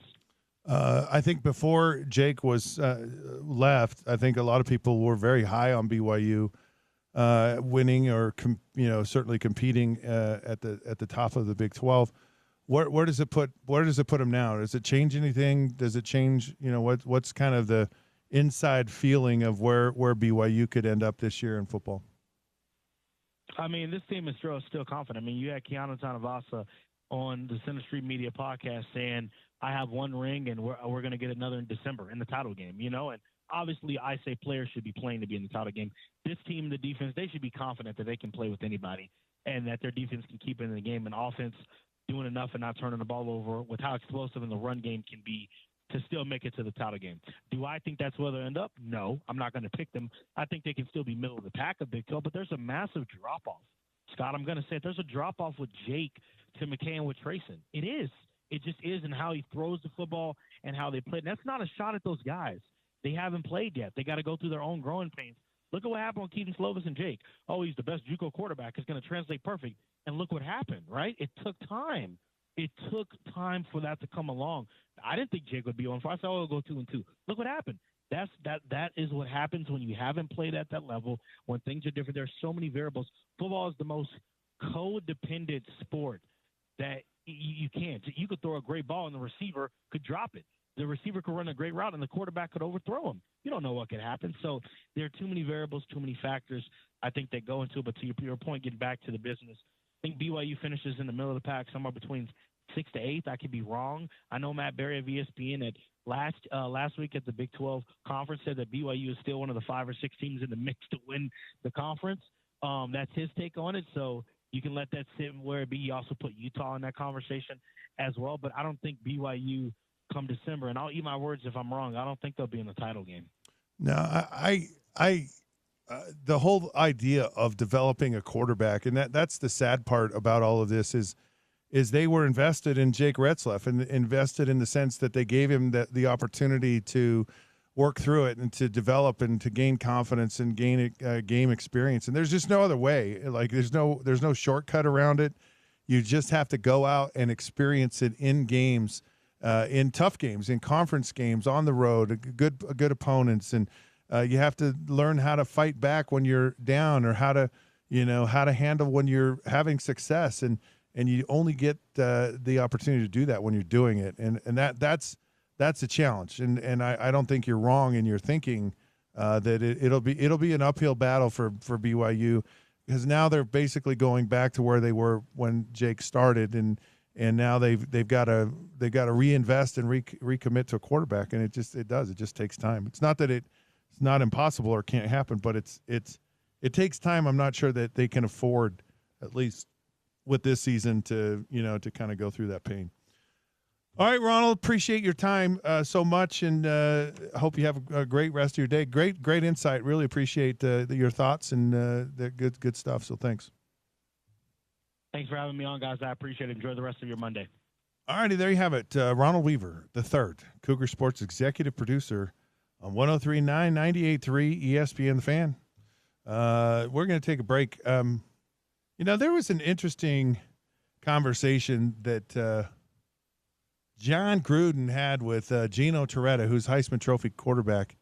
And it's kind of like, why are so many Heisman Trophy winning quarterbacks terrible NFL players? We'll talk about that and so much more when the Sean O'Connell Show returns here on ESPN 792.1 FM.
Hello, sports fans. Welcome back. It is the Sean O'Connell Show here on ESPN 792.1 FM. I'm Scott Mitchell, filling in for Sean for the next couple of days. I do a show in the mornings. I kind of wake the station up a little down and dirty from 10 to 11 here right before Sean goes on the air. So we have some fun. It's always fun to help Sean out when he is not available to be here. I am. I'm always available. So whenever you need the lefty, I'm the guy. Hope you're having a great Monday. We're having a great Monday. And I came across this. It was an interview. Of course, John Gruden. Knock on wood if you're with me. And John Gruden is having a conversation with Heisman Trophy winner Gino Torretta. Of course, Gino played with the Miami Hurricanes with some great players, won the Heisman Trophy at Miami. And John Gruden very boldly just said, hey, you were great in college, but you weren't in the pros. Why not? It's pretty. Gruden's one of the few people in media now that can probably say something like that, right? Because he was also great as a coach in the NFL and great a quarterback guru for a lot of that time before he was a head coach. So, you probably could too, but not. I couldn't get away with saying, "Hey, you were great in college, but why did you suck in the NFL? What's going on?" Yeah, I think there's a way that anyone could ask the question and just say, you didn't quite have the same success in the pros as you did in college. What Gruden can be a lot more blunt about it. He can. Is the way that I say. He can get away with that. He can get away with, of course, yes. There's a famous story, actually, speaking of John Gruden, where when he was broadcasting Monday Night Football, and they go to the host city, and a lot of times they'll go to practice, and they'll kind of watch the team a little bit, get a feel for the team and what have you. And he was at Indianapolis with Peyton Manning. Of course, Tom Moore was there, and Tom was Peyton's offensive coordinator forever, running the same system we ran in Detroit. And before he was in Indianapolis, he was in Detroit. Are you saying you might have been Peyton Manning if you stuck around?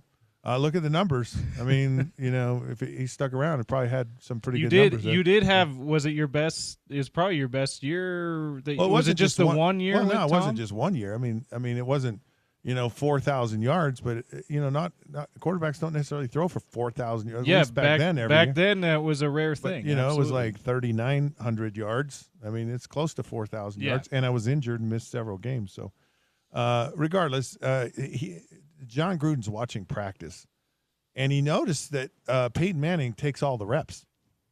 Like, he takes every rep. And I understand that because, like, when I played and the guys, like, when I played in Miami, Marino took all the reps. Like, you'd get a garbage here, go in, we're going to hand the ball off, this is your rep kind of thing. All the throws, all the passes, anything that has any value or was important, the Marino was doing it. And the same thing when I played. You don't give the backup any reps. Yeah. So Gruden is kind of, I don't know if that was his philosophy or he was a little shocking to him, and he went to Tom Moore and he said, I noticed that your backup doesn't take any reps in practice. And Tom Moore says, well, we don't practice effed, right? And he goes, and if our backup quarterback is in the game, we're effed. So we don't practice that. We don't even want to know that.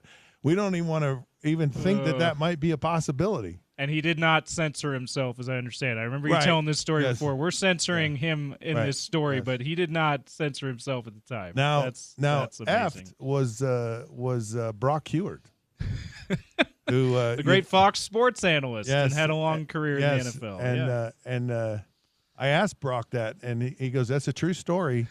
And I was the effed part of the true. Yeah, he goes, if I was in the game, we are in trouble. We love Brock here at ESPN 792.1 FM. He's been a great guest, and he's great on the Fox games. Yeah. They have not announced the broadcast crew, by the way, for the opening night game against UCLA, which is a Fox game. At least, not to my knowledge, they've announced that broadcast crew. I could see that being Jason Benetti and Brock Heward. Maybe he's on that. But I think you've told me that story before, Scott, when you filled in, I think. It's a great story. Maybe it was off air. It's a fantastic story. I joked with you that since you're friends with Brock, you ought to send him a custom Colts jersey with his old number just effed on the back. Yeah, totally. Because that's such a good story. So, anyways, John Gruden's having a conversation with Gino Torretta. Asked him, why weren't you very good as a pro? And of course, Gino gave him quite an interesting answer. And he said, my pro career started at the end of really at the end of what was called Plan B free agency and the beginning of actual free agency, which was true. And what happened with free agency was what happened to me. So I was drafted by the Miami Dolphins. They groomed me. They developed me, and with the ultimate goal of taking over for Dan Marino.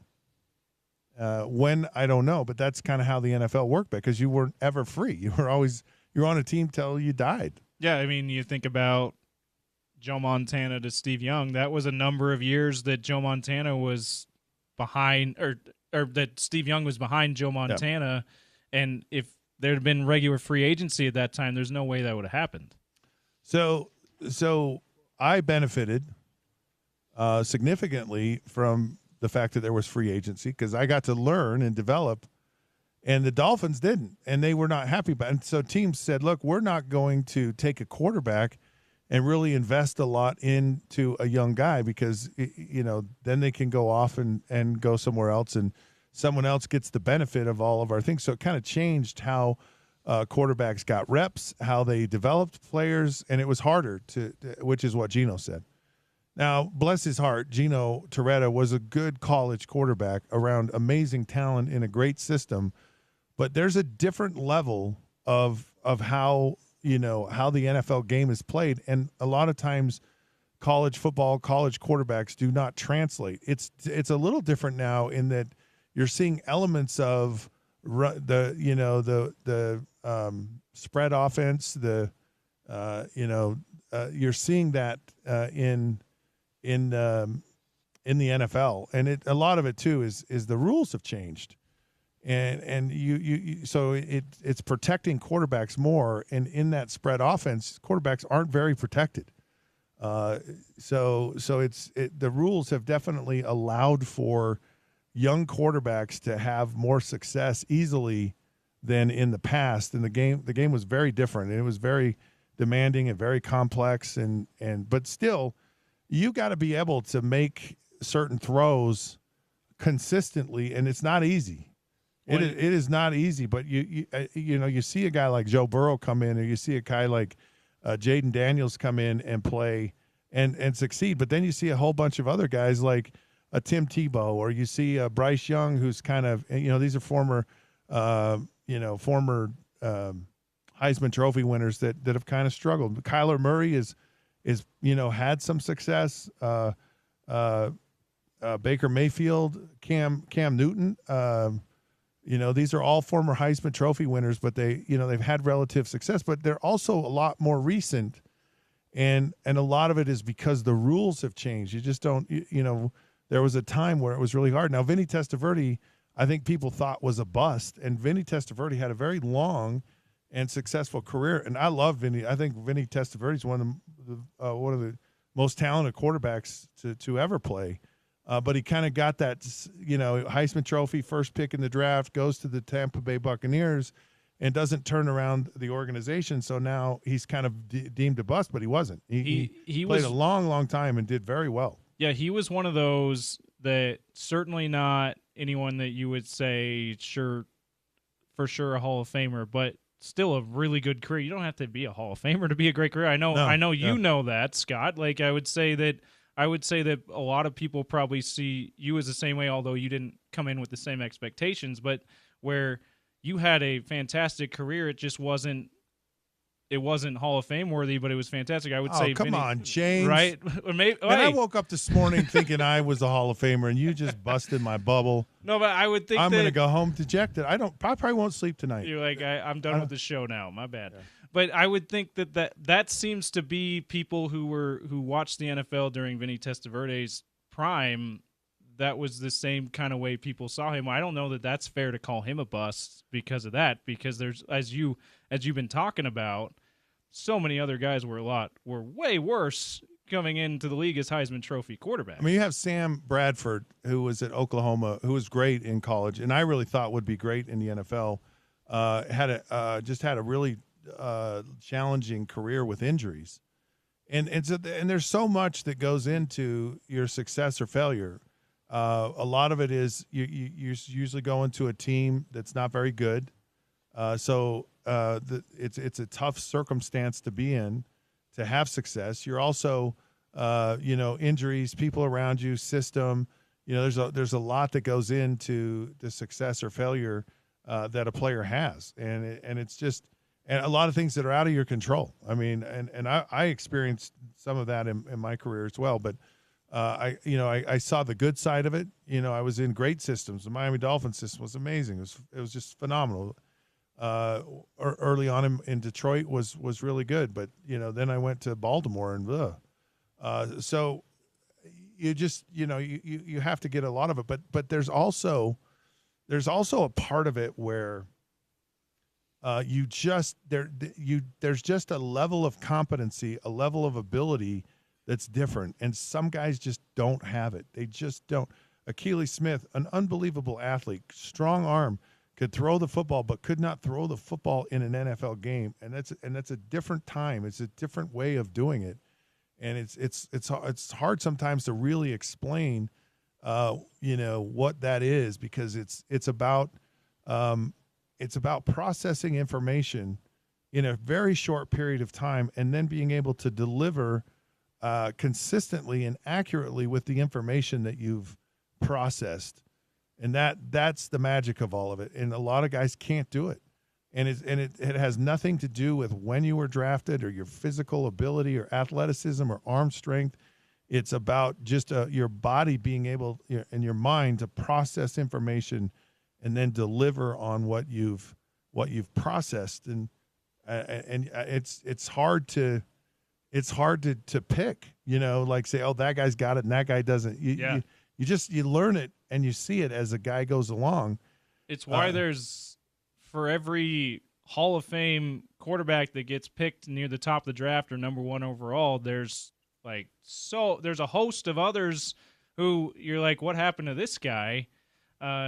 It's because it's so hard to predict, Scott, like you just said. And I think one thing that we've talked about on this show and off air, a point that you've made as to why so many young quarterbacks that were really good in college don't end up being very good in the NFL nowadays is because they're not taught as much to read the defenses the same way they did in your day, right? And then they get to the NFL, and yes, the NFL is making things easier for these great young college quarterbacks to succeed. They're not asking them to do near as much, but they're still asking them to do more of that than they ever did at this point in their life, and it's a big shock to them, right? It's a big shock to their system, and they get exposed. Yeah, that's got to be a big part of this conversation. Oh, there's no why a lot of these great Heisman Trophy quarterbacks don't all make it. Yeah, it's there is a process. There is a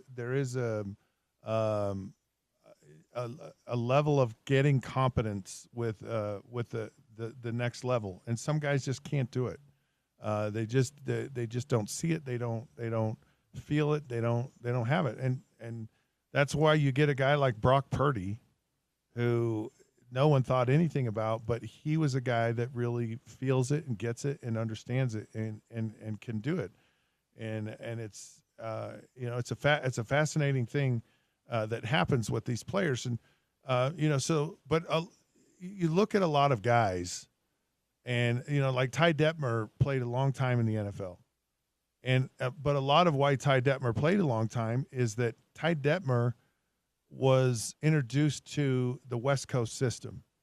And so he went into a lot of situations with coaches that kind of were with the 49ers, and then they went to Green Bay, and then they went to Detroit, and then they went to Cleveland and Atlanta, and so he followed around a coaching style and made a 15-year career out of just being a quality backup type of player who understood a system, and a guy that they didn't necessarily look at as a starter, but was a guy that they could count on to help implement a system with a starter. So he complemented a starter very well, and he was a really good pro that they liked to have around because he really understood the game so well.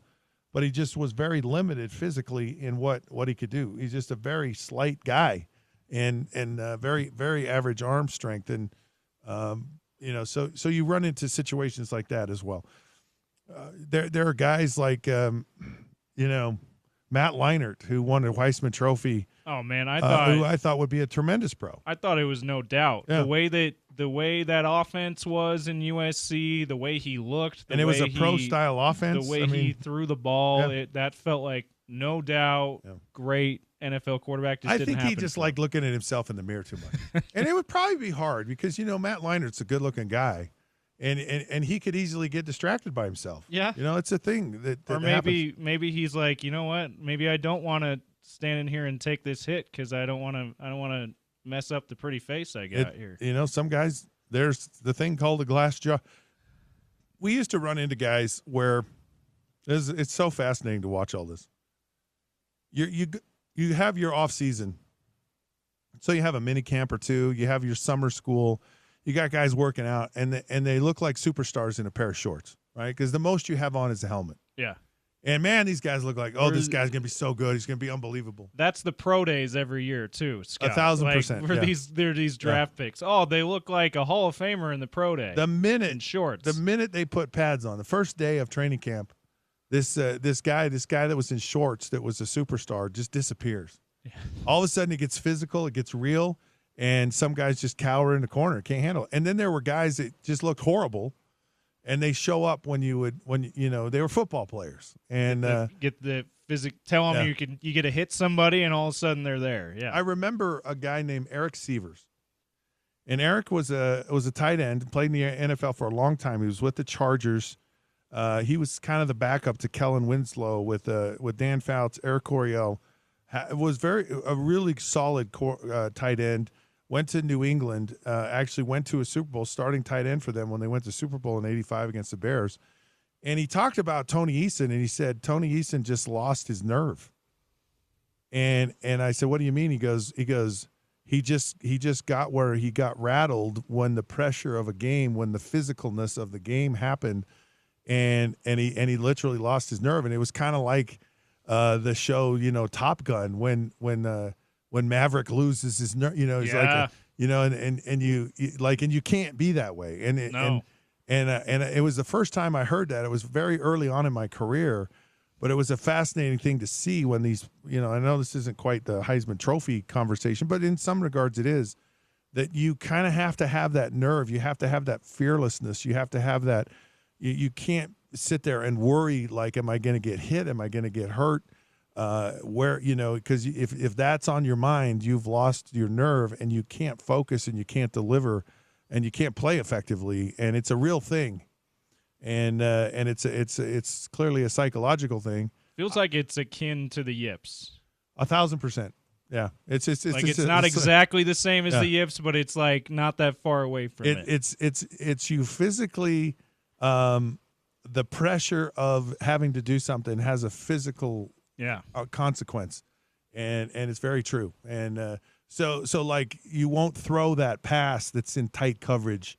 Everything's safe, everything's a check down, everything. There are throws you have to make. Too much doubt in your mind. Yeah. It's just fascinating. Yeah, it isn't just to kind of put a little bit of a bow on this with the Heisman quarterbacks. I wrote a short list just off the guys off the top of my head who were. You could argue or not bust, but some of these you're like, they might still be a bust. I think Joe Burrow is the only one that's no doubt from the last 15 years, Heisman Trophy quarterbacks. There's no doubt, when healthy, of course. Yeah.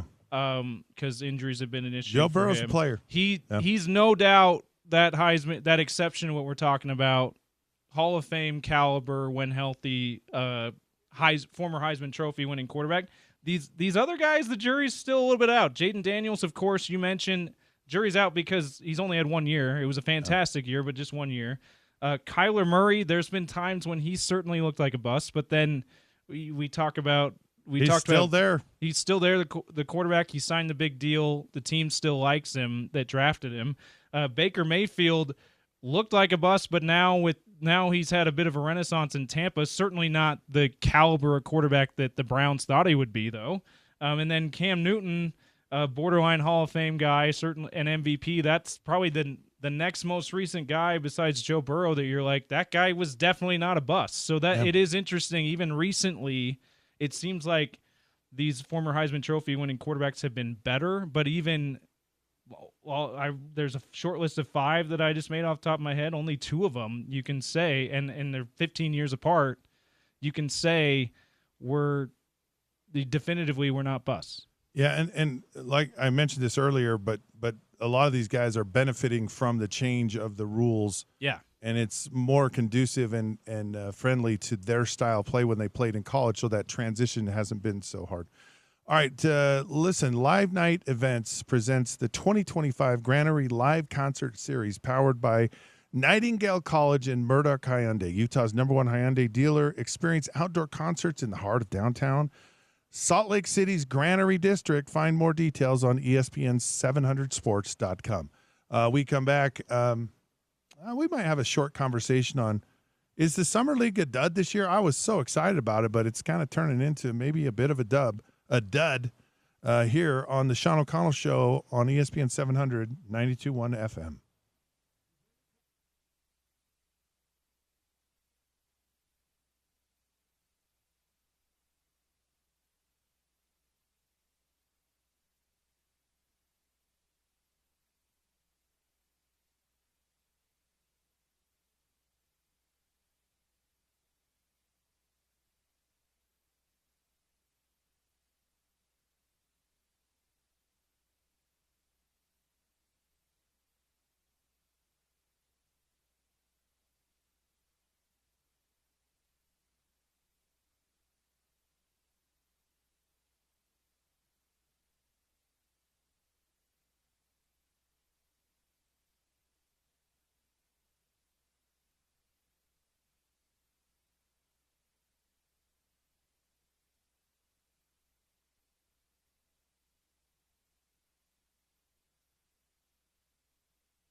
Hey, sports fans, welcome back. It is the Sean O'Connell Show here on ESPN 792.1 FM, Utah's #1 sports talk.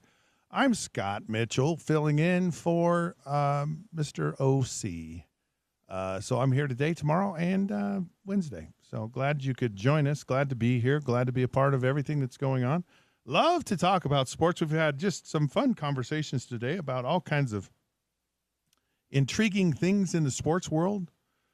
Sports is life. Football is life. It's fun to be alive and to be a part of it. I'll tell you what's not really fun right now, though. It's kind of a bit of a disappointment to me right now, and that is Summer League NBA basketball. I was really excited in the beginning. I was when the Jazz were here in Salt Lake City and they had the Salt Lake City Summer League. It was really, really fun to see some of these Walter Clayton Jr. and Ace Bailey, Sensabaugh playing well, and just I'm pulling for all these guys because it's a tough ask for all of them. There are a lot of players that the Jazz have liked, and you start seeing some improvement. Kyle Filipowski seems to be kind of making a little bit of a move, but I got to admit that the NBA, for whatever reason, it's like, so you're having this league and you get all these young players, these new draft picks, and you play them for a minute. Some of them, Cooper Flagg kind of struggled and then he didn't. And of course you saw Ace Bailey, similar type of thing. And then they're out, they're done. And I don't know if they just wanted to get a glimpse. They wanted to just kind of see. We want more. Like we don't want this load management in summer league basketball. Are you kidding me? What the heck? And I think Walter Clayton Jr. He's probably the guy that maybe is legitimately injured. Maybe Ace is a little, and I get it. It's like we don't want it. We don't want to risk an injury. It makes me nervous when guys are getting injured after playing just a little bit of basketball. It's almost like their bodies aren't ready for the rigors, that they haven't trained themselves.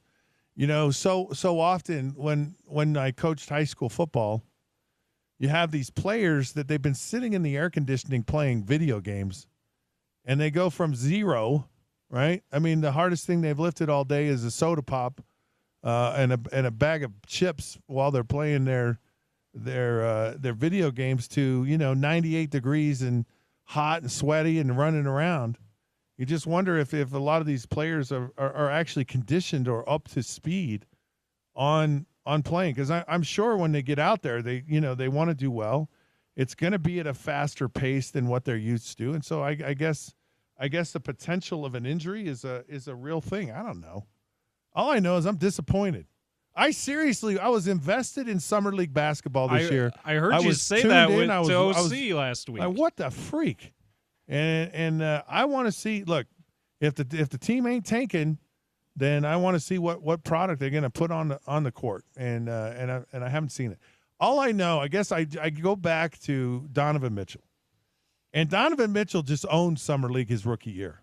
And I really felt like it was a precursor. It was part of what we were going to see during the regular season. So I guess I guess to me is summer league kind of gives me some hope, and it gives me a glimmer into what the team might be. It's hope season. Off season is hope season, Scott. We talk about that usually around the draft for every league. That's where every team feels like they have hope. Summer league is an extension of that for the NBA. I will say this, Scott, even though despite what Austin Ainge said, won't see that this year, I think his recent trading and letting the other veterans go indicates that probably going to see tanking this year. We're different than how we did it before. We're tanking, but we're not saying it. Yeah. Is what we're just going to ensure that we tank. Yeah, we don't have a choice. It's like you boys just go out and play your hearts out. Yeah, Kevin. You just play your hearts out all you can. And oh gosh, I'm so sorry you've lost your 12th game in a row. You just keep playing hard. Yeah, you just keep doing the best of your ability, and in the back of their minds, and because the best of your ability isn't very good, we know that. And if anyone plays well, they are going to go on load management. They're going to get an injury. Well, and even like they just traded for a big name in Kevin Love. That guy's he's probably getting bought out because he might make them because they have one too many players on the roster Right. for that reason, and even a diminished version of Kevin Love because of his championship experience, and he still has good veteran savvy and has some skill. He probably makes them a little bit too good, so he's probably getting bought out. Yeah, I don't want to start rumors. Yeah, but that's what I've been hearing. Well, no. Here's my rumor. I'm going to start. Okay, I heard that Kevin Love cried when he got traded to the Jets. I don't think he's excited to be here. And, I mean, he already allegedly turned down a trade when he was still in his prime to come here. So, yeah, that makes sense. We don't want him. Then I was like, I don't want him. Hey, we don't care if you have a house in Park City. We don't claim you. If he's very diminished, then we want him. We'll take him and we'll let him play. Yeah, you play at your 40% self, and that's fine. Because I'm okay. I'm okay with thinking I really am. He's a lot more diminished. He really is, but he's still a guy that he's the kind of veteran that some teams that actually want to win would pick him up on the buyout market. Like his former team, the Cleveland Cavaliers, he won the championship with. They probably would go, we'd bring Kevin Love back. So that I don't know that the Jazz see that as very appealing, but we shall see. And they do have to get rid of one of their guys. They have some other guys on non-guaranteed contracts. This is almost like one of those Sesame Street games. Yeah. One of these parts is not like the other. Yeah, exactly. Can you tell which one it is? So they're going to give us a little box and we have to point. Yeah. That guy right there, he's out. He's out. Gone. He's too old and kind of too valuable. Utah Jazz Sesame Street game. I like it. Yeah.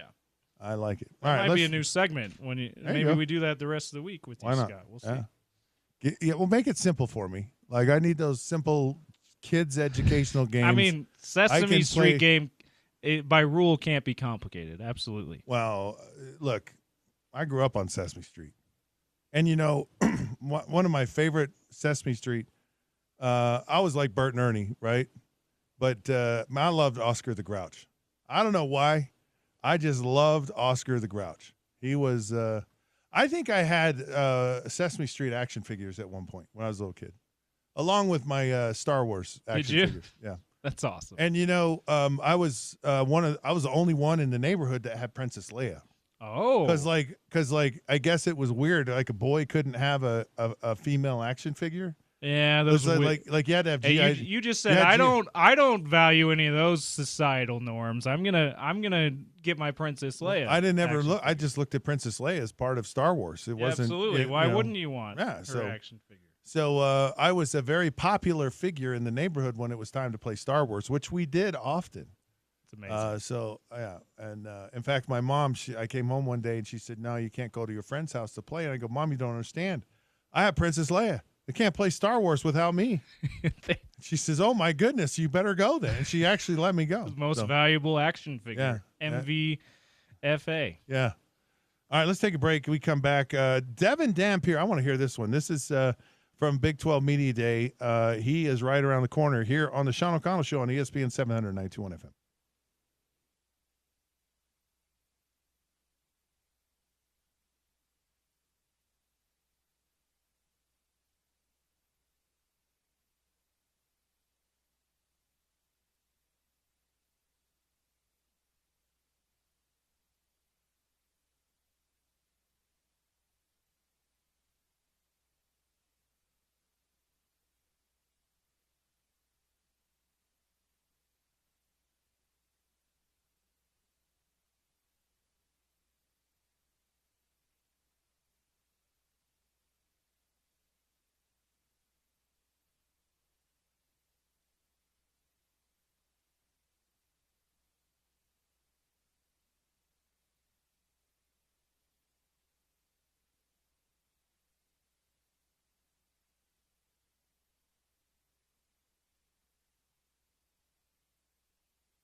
Hey, sports fans, welcome back.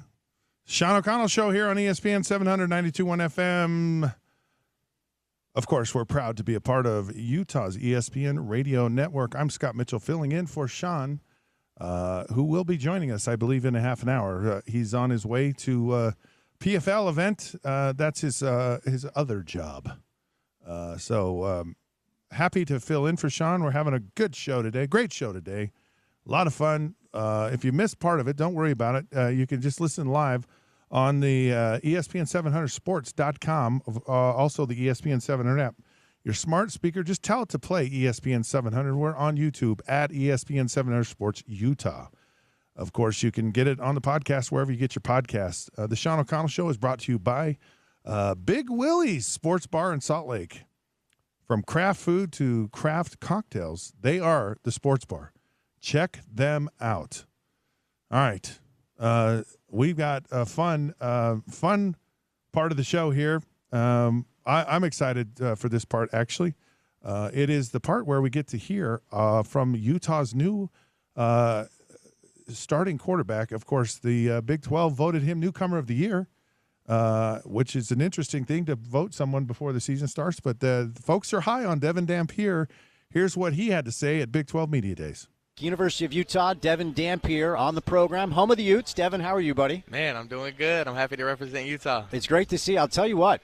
I know you have high expectations for yourself. I can tell you this is our second day. We're entering our 15th hour of radio, and everybody is on the same page that they believe this is going to be a big-time year for you. Why do you think it's going to be a big year for you?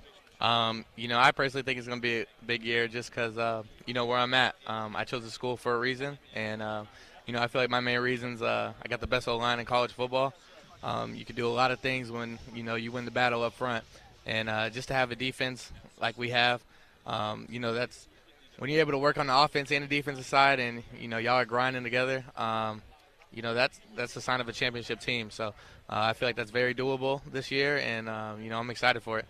It seems like an obvious statement. If you've got a great offensive line, it makes the quarterback's job easier. But give me some details as to why that's the case. What makes the biggest difference for you? Is it how big the gaps are? Is it how long you have to be back there making decisions in the pass game? Why does a strong offensive line make your life that much easier? Yeah, the obvious pass, a lot of quarterbacks, you try to play on time for sure. And, sometimes you can't play on time. Sometimes the defense does a great job covering, and when you have an offensive line that gives you, that extra 2-3 more seconds inside the pocket for receivers to scramble around, it's kind of hard to cover for that long. So that's one aspect in this. Just the RPO for sure. We have great running backs as well. So to be able to, read that in and, everyone, the line picked up everyone else. So we're literally reading one person, and we know if I make that right read that this play is going to go for some yards. So, it's good to just know everyone's going to get picked up being back there. Tell me about the first time you met Coach Witt. Tell me about the first time you met Kyle Whittingham. What struck you about him and why you ultimately ended up to choose to play for him? Yeah, I heard from a lot of people. So my older brother, Dorian Singer, he used to go here last year. So I've already heard, the great things about him. And, when I was able to make my visit here and get off the plane and get drove to the facility, Coach Will was right there. And just to, show that he cares that I'm there. And as big as a man he is, for him, to give me that feeling, that's a lot. That's true leadership right there. Even just going on, that's the guy for sure. He's got my back. I know he does. And yeah, he does. I got his too. I got to say this because you just mentioned Dorian, and Dorian, putting in a good word for Utah. That says a lot about Dorian Singer to me. It would have been easy after the expectations and the year not living up to the expectations, and he had such a short window to make good on the opportunity at the University of Utah. It would have been very easy for a situation like that to go south and for somebody like that to be bitter about what happened at the University of Utah. So that says a lot about Dorian, and it says a lot about the relationship he had with his coaching staff and the culture of this team, that even though it was not the year he could have had and should have had, that he still had good things to say. Yeah, for sure. That's my brother. My brother's a good dude, for sure. Tell me about your experience in our community so far. I mean, Salt Lake is, we both live there. It's good living, but it's a little bit of a different spot. Any culture shock, or you feel like you've settled in pretty well? Yeah, I thought I settled in pretty well. When I go places, people can somehow tend to tell I'm an athlete, and the conversations I have are it's never overwhelming. I haven't had a bad interaction with anyone just publicly living, so. It's been great. I honestly love it out here. Good. What's the atmosphere like, in workouts, in the locker room, where internally there's a lot of optimism? The voices outside of the program aren't quite as high on Utah football as they have been in recent years because there is uncertainty. You're a bright spot in the transfer portal, and everyone acknowledges that, but there's questions about the receiver room. Who knows how good the defense is going to be, et cetera, et cetera. But what's the internal messaging like right now? Yeah, the internal is, who we're working out with every day when we have our team meetings, who's in that team meeting room. Those are the guys you're going to roll with no matter what happens this season. If things go south, things go high, that room, who's in that team room, that's going to be your guys at the end of the season. So, as long as we got each other's back, that's what we riding with. Correct me if I'm wrong, but when you're a quarterback and you are the weapon on offense, right? You're a dual threat guy, a lot of success in the run game, a lot of success in the pass game. That's great, but that's also a lot of pressure that can be very difficult. We want to see a Utah football team that has an offensive weapon at the quarterback position, but the weapons surrounding him that also make the job easy, that also make for a opposing defense to have to stay honest. Do you have the weapons you need around you this year? Yes, for sure. Just going through that spring ball, I think a lot of guys that haven't even got their time to shine yet, they definitely proved that, this is their year, and they're ready to take that on. And, even just the player-led practices that we're having right now, everyone's showing up, and you can just tell, there's juice to people. No receiver likes to hear that, oh, wow, they think Utah doesn't have no receivers. So for all of them to, take that personal and just keep getting better every day. I love it. Tell me about your relationship with pressure, because ultimately at your position, every play is pressure. And the greats always say it brings out the best in them. I think it's Steven Jackson who says, I make love to pressure. A little inappropriate for a family show. But for a guy that plays a quarterback position, when you feel the pressure, use it as fuel. What's your relationship like with the pressure? Yeah, I want to say it was Peyton Manning that I heard it from, but he was like, you shouldn't get nervous during pressure because you know what you're doing. You know what I mean? So, that's what I think to myself when those moments come up. Like, I've been here before. I've been in this situation. Like, why would I get nervous when I've been here? And just to know that, there's other guys, there's people on the sideline depending on me to go ahead and make that decision. So the fact that I got people behind me, I go in there with my best foot forward. Who talks the most trash when you're going against this Utah defense? Me and Lander have our talks every day. There's not a day where me and Lander are not talking trash to each other. So Coach Witt stopped by earlier, and he said you were on campus, and within 2 weeks, your teammates latched on to you as a leader. Why do you think that is? Again, I'm very I like to allow people to, see me do leadership things rather than speak it right away. So I think just the way I work and just the way I respect people and go about my life. I think it's a way that a leader would carry himself, and just for them to recognize that as early as they did, I'm very blessed that happened, and now that I can bring out my voice during times, I think it's great just to keep moving forward. Are there numbers that you want to hit this year? I know team wins are what matters most, but do you have numbers in your mind? Either I got to get this many touchdowns, I got to limit the interceptions to this many. Do you have a number goal in mind anywhere? Yeah, I got I want to get 6,000 yards offense total, regardless of what happens. Playoffs, I think we're going to get closer to that 7,000 range if we make the playoffs. So that's two big numbers that I want to touch, and just from there, Kyler Murray, that's probably my recent Heisman winner. and his numbers were ridiculous. So that's somewhere I want to be around. All right. All right, Dev, we'll set you loose, buddy. Good to meet you. I know we're in Frisco, but welcome to Salt Lake, and glad you're having a good experience, man. Yes. Be well, okay? Appreciate it. Thank y'all. Devin Dampier, the quarterback for the University of Utah, stopping by today.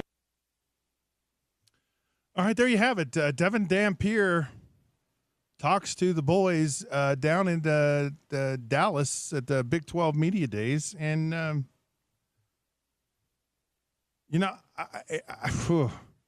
want to before there's you, a lot for me. And I have a question for ask you. me Maybe, your question. Maybe help you.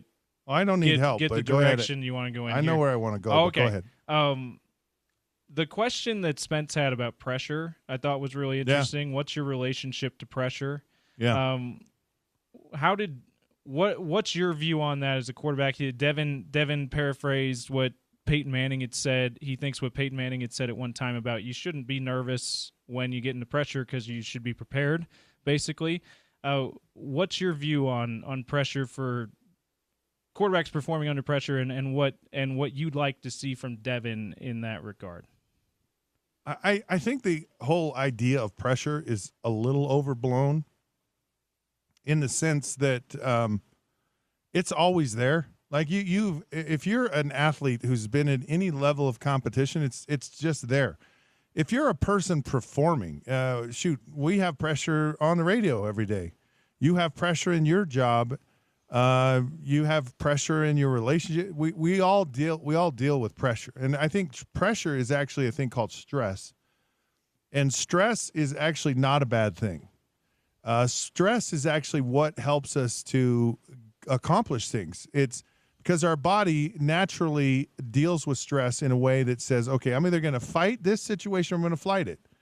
And when you are, so how you prepare yourself, because Peyton Manning's right, or how you get your mind around pressure is a key, and we learn how to do that, and it's one of the I think the greatest things you learn in sports is to how to manage all of it, how to manage the stress that's created by the expectation of what you're going to do, and once you learn that stress is actually not a bad thing. It can become very powerful, and you can have just incredible performances, and it's something that you just have to learn to deal with. And there are a million techniques. I have a guy, I should bring him on the show here. Maybe I'll do it tomorrow. He's actually taught this, how to manage stress in your performance. He's been doing it for over 40 years now. It's fascinating stuff about how you actually handle it. But I look at a guy like Devin Dampier, and he seems like he's very mature in the sense of he's prepared to handle, what stress comes along. Because with him, there's a tremendous amount of expectation where, if the quarterback plays at any kind of level at Utah, this team is going to compete to win the championship. That's just where they are. And that's on him. But I think he's the guy that's what he wants. When he says he already has in his mind what the expectation is, and he's talking the 6,000 and 7,000 yard type of production, that gets a wild number. Well, that gets really exciting to me, yeah. and of course that's as an offense, and that's both running and throwing the football. That's a tall order, but I don't. I like the mindset of I'm here to win a national championship as opposed to, hopefully we can win the conference kind of thing. Have that pie in the sky level of goal. Yes, because then if you regardless of whether you get to that goal or not, you're going to get further than you probably would have, right? Okay. Normally, if you set goals, if you do it right, you'll achieve them. Yeah. So why not set a goal that is and it's okay to stretch your ridiculously goal. high. Yeah. Otherwise, you're never going to get any good. You're never going to get better. You're never going to improve unless you're really pushing yourself. And what I wanted to say initially about Devin Dampier, it's the one thing that just always stands out with him to me, and that is that he wants to be in this position. He's a very outward, emotionally facing person. And he's open, and he wants the spotlight. He wants to be that guy. he talked about, he goes, how did you assimilate here? Very easily, very quickly, because I have a personality and because I'm confident in who I am as a person and as a player, and I want to be in this situation. And I just watching him as I did quite a bit in spring practice, I got that sense from him that's he in his mind is going to a much higher level than I think even the expectations are from other people. So I get really excited. Now, what I hope happens is that it's not all on his shoulders. And if you're going to be a good player, you're going to be a good quarterback, a lot of it has to be on your shoulders. But you really need a lot of guys around you. You need enough guys in the right places. And the running back room and those guys and the tight end and finding – look, they may not have 5 really good receivers, but they might find 2. And I think if you find 2, maybe 3, you're going to have a massively explosive year. I think if Utah can run the football, it will open everything up for what they're doing. And that really creates, an opportunity for a lot of offense. But regardless of the numbers, 6,000, 7,000, the numbers need to be points. Like you've got to, you score 30 points a game, you win every game.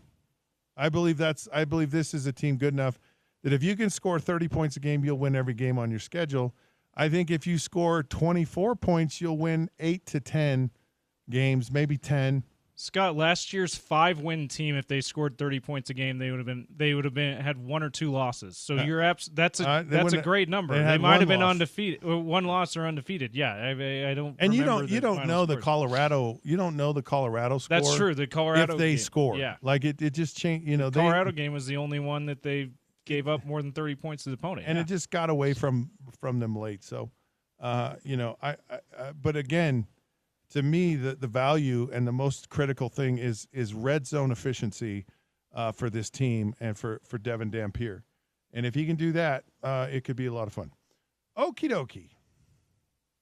Why don't we take a break? I think we got Mr. Sean O'Connell coming around the corner.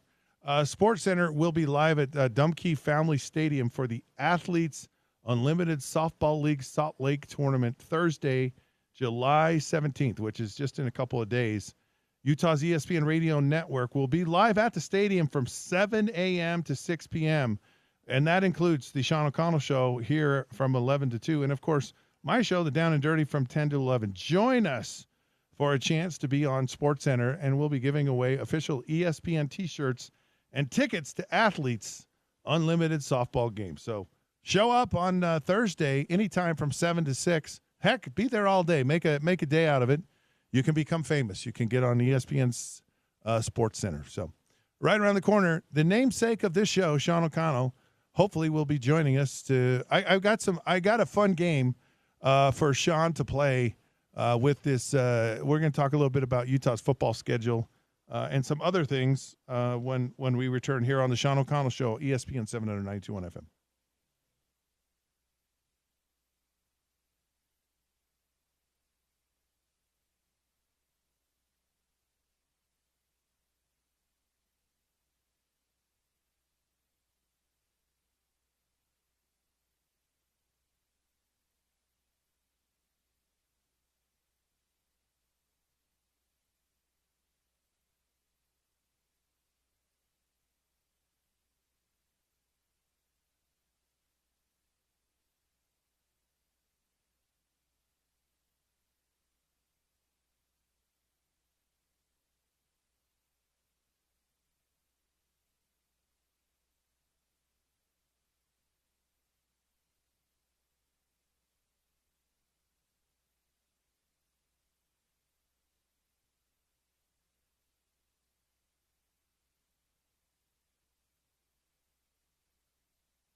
Hello, sports fans. Welcome back. It is the Sean O'Connell Show here on ESPN 792.1 FM.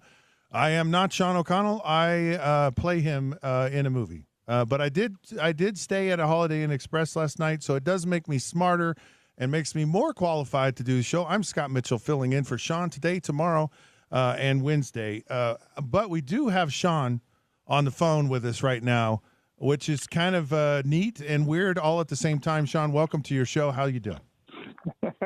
Neat and weird is a good way to describe it. Yeah. I'm great. How are you, Scott? Oh, doing so fabulous. So I want to. I don't know if we can kind of make this a game, but I'm going to go through certain aspects of Utah's football schedule, and I want you to say whether that's an advantage, a disadvantage, or just kind of maybe give your thoughts on kind of some of these elements of the schedule. And I talked about it earlier and kind of gave my opinion about what I liked about it, what I didn't like about it. Is it going to help them win? So here we go. I want to start with the non-conference schedule. There's a Power 4 opponent. Of course, it's UCLA. It's the first game out of the box. Do you like having a Power 4 opponent in your non-conference? Would you prefer to just have cupcakes? Or do you like having an opponent, and do you like having the opponent like first on the road? No, I don't like having this opponent first and on the road. I think there's two schools of thought with it being UCLA, because it's like, let's say it was Oregon instead, right? And that's like the biggest game of your season right off the bat. Right. That's a double-edged sword, but you got to believe that people have that on their mind right now. Off-season workouts, you open camp with an incredible amount of focus and all that, knowing that this huge test is coming right off the bat. UCLA is not as daunting. They're good enough to beat you. They're incredibly talented, but they don't demand the same level of respect as like one of those kickoff classic type games. Like, when you kick off your season in a couple of years with Miami, everyone's going to be dialed in and ready to go. Yeah. UCLA doesn't demand that. So it gives me a little bit of fear because of that. And obviously it being on the road, not cool, even though the Rose Bowl is a great venue, and hopefully a lot of Utah fans are going to get a chance to go out and watch that game late nights. Pasadena should be awesome. But I'm more of a fan of, if you're not doing the kickoff classic, the on the road at Florida at the Swamp, entertaining Florida at your place, hosting Michigan to open the season, something like that, I'd rather have it be like Weber State. I'd rather have it be Cal Poly in the first week of the season. Then you get to kind of ease into it and, get the rust out, get the unnecessary penalties, that fumble that's not going to happen because, in game 4, because you got out of the way in game 1. That's what I would prefer from a scheduling standpoint. Do you it's an interesting take. It almost feels like it's a trap game. It's like they're good enough to be dangerous, but they're not good enough to really get your full attention. And if you don't take care of business, you're gonna get it handed to you. So it's an interesting take, and one that's probably got a lot of validity to it. So do you have a Power 4 opponent in your non-conference schedule, or do you just want easier games and then you'll just kind of deal with the pace of play as you get into the regular season? Maybe you don't want the risk of a lot of injuries. Do you want a Power 4 opponent at all in the non-conference? Absolutely, yes. Especially now that you're in the Big 12, because the Big 12 conference for the foreseeable future is not going to get the respect that maybe it deserves. And if, let's say, you go, 10-2 in a Big 12 schedule with no other Power 5 opponents or Power 4 opponents on that schedule, then one of the narratives is going to be, well, how tough was their schedule? How good were they? It's going to be the same thing that happened to Indiana last year. Now, ultimately, the playoff has expanded, and it's big enough that, it might not kill you to have people asking that question. But if you want to establish yourself as a top 25 program year in, year out, you want to be talked about more as a top 10 or top 15 program, you got to show that you will play those games and you will beat those teams every other year. So I absolutely want for Utah to have that kickoff classic type game. I want them to have Miami every year. I want them to have Nebraska. I want them to have Michigan. I want them to, renew a rivalry with USC, even though USC never felt that rivalry. Like, give me those games. If you're going to do another Power 4 opponent at all, make it worth it. Make it a big one. Utah has Arizona State, which will be a big game. A lot of people are picking Arizona State to be the team to beat in the conference, and of course they won the conference. And until they haven't, then that's probably wise thinking. It's after a bye week, so Utah goes to West Virginia. It's a cross country, and then they have a bye week before they play at home against Arizona State. Do you like having a bye week before this really important game, and maybe after a long road trip? Is that a plus, a minus, no factor? I think it's at least a mild plus, right? You get the bye week, hopefully heal up a bump or a bruise here and there. And, you got to take the whole body of work in Kyle Whittingham's tenure. You got to take all 21 years of him being a head coach. And the team typically has performed very well after the extra time off of bye weeks and has performed very well with extra time to prepare for bowl games. Again, maybe hasn't trended the right direction in more recent years, but you take the whole body of work, and that has typically been a good thing for Kyle Whittingham. So against this Arizona State team, to have a little extra time, and of course that means they have extra time for you also. But, I like the idea that after that long road trip, after, a West Virginia type game, that you get the week off, you get some bumps and bruises healed up for your veteran players who don't desperately need the practice at the same level that some of the young guys do. And then you're as close to full strength as you can be going against the presumptive favorite in the Big 12. So Utah plays Texas Tech at home. Its first conference opponent, opens conference play at home against Texas Tech. Tech has, they've kind of bought the ranch. They spent north of $55 million. Apparently have a lot of talented players. Now that it's early on in the year, maybe they don't gel as well. Do you like playing an opponent that potentially, a lot of people think could be one of the teams to beat in the conference with just how they've done in the portal? Do you like playing them early on in the year? Does it matter? Does it have an advantage? How do you feel about a team that's trying to gel? It's got a lot of new pieces in it. Is there an advantage to playing them earlier as opposed to later on in the season?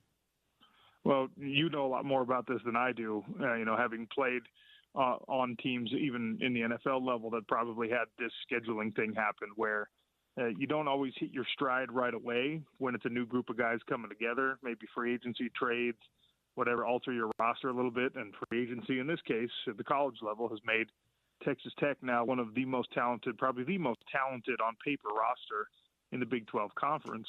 But what they don't have, presumably, is chemistry. What they don't have is culture. What they don't have is a bunch of guys that are pulling on the same rope right away, probably.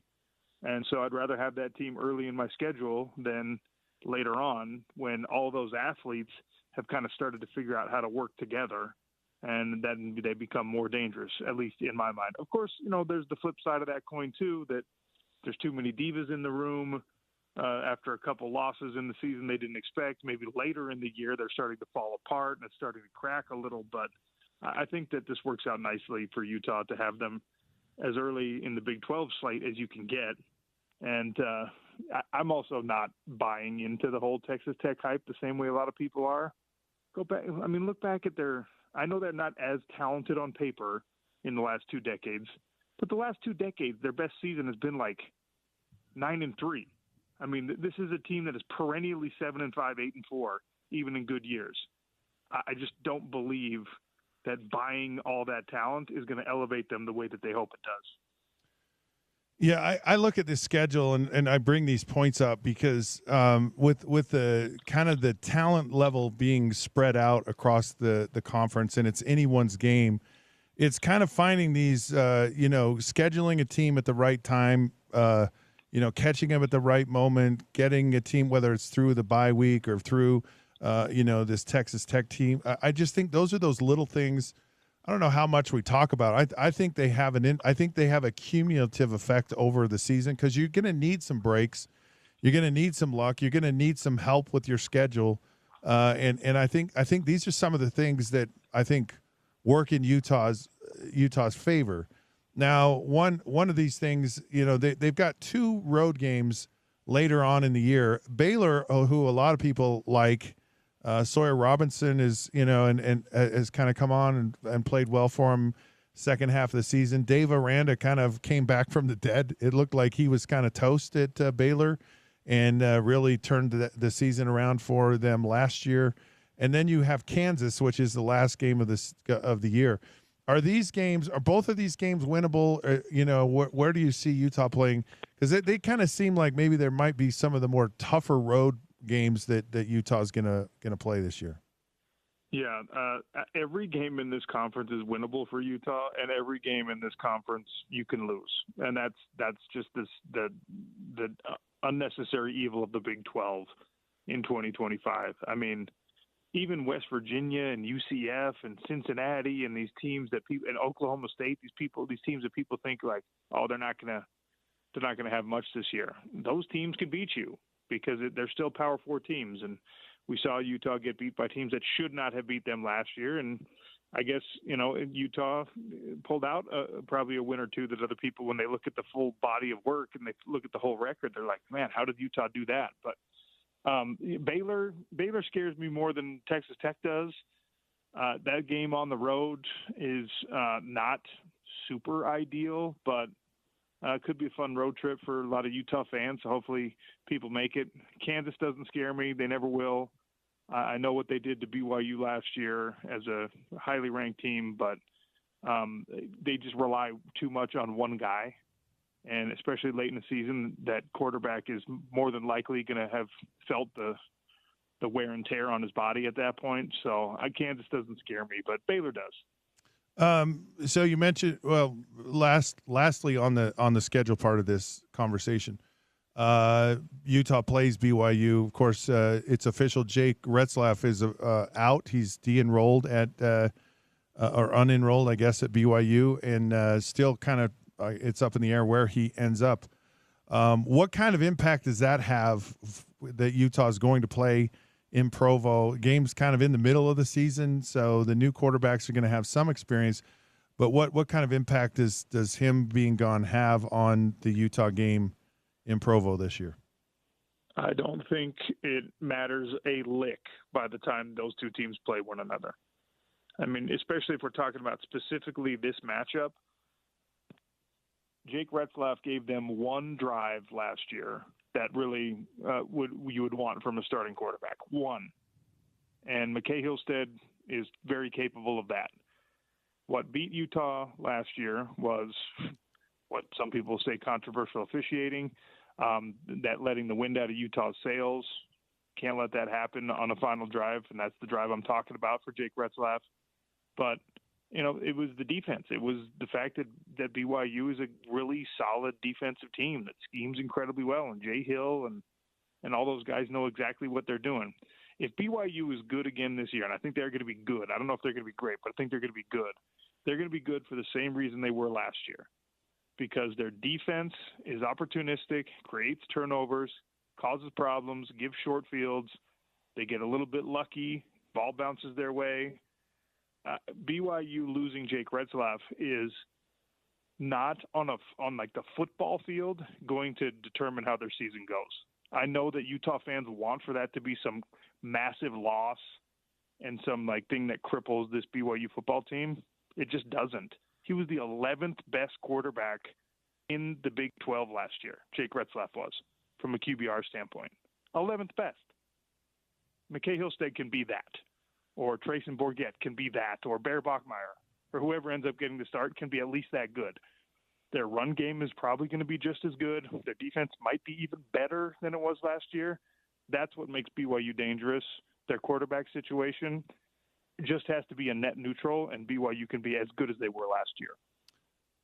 Switching gears here a little bit, the Home Run Derby, of course, is tonight at 6 on ESPN 792.1 FM. Is this something that you're interested in, Sean? Do you like the Home Run Derby? Did you ever play? Did you play baseball growing up? I did. I played baseball all the way up until high school, and I played my freshman year, and then after that, I probably made the wrong decision and decided that football was going to be my future, and the baseball coach at my school was not a big fan of people trying to do both. But in any case, Yeah, I played baseball my whole life. I was a catcher for the majority of those years. And I'm Buxton's batting tonight, and I'm a Minnesota Twins fan, so I'll be tuning in. I'll be paying attention, hoping that my Twinkies can get a little bit of feather in the cap. Yeah, I believe we have. Speaking of catchers, Cal Raleigh is got 38 home runs for the Mariners. Of course, he's a catcher. How many home runs did you hit? Did you hit 38 by the midseason, or? I probably hit 38. If you divide 38 by 3, I probably hit 38 divided by 3 my whole entire life as a young baseball player. So. Very interesting. I hit two. I hit 2 grand slams in the same game once. Not that I'm bragging or anything. Yeah. Well, high school. High school Playoffs at BYU, by the way, and we played Jordan High School, and I hit a beat diggers. Yeah, your beat diggers. You hit 2 grand slams against my beat diggers? We scored 23 runs against them in baseball and beat them. And we played them in the semifinals in football and beat them by, I think the score was like 17-14. So we scored more runs in our baseball game against Jordan than we did in the football game. And Wow. Fun time. You know what's actually crazy, Scott? The last game of organized baseball that I ever played was an away game at Springville. So our baseball lives are connected. Oh, they are connected. Oh, yes. All right, PFL Championship Series Saturday at 3 p.m. in Cape Town, South Africa. What do we know? To give us a preview of what's going on. Well, it's brand new, man. This is never before has major mixed martial arts, a major organization, descended upon the continent of Africa. Never before has an organization invested in infrastructure and a pipeline to get talent out of Africa into like the international scene, and that's exactly what the PFL is doing. The undercard for this champion series you're talking about is a new regional league, PFL Africa, where it's all African fighters fighting other African fighters, tournament style.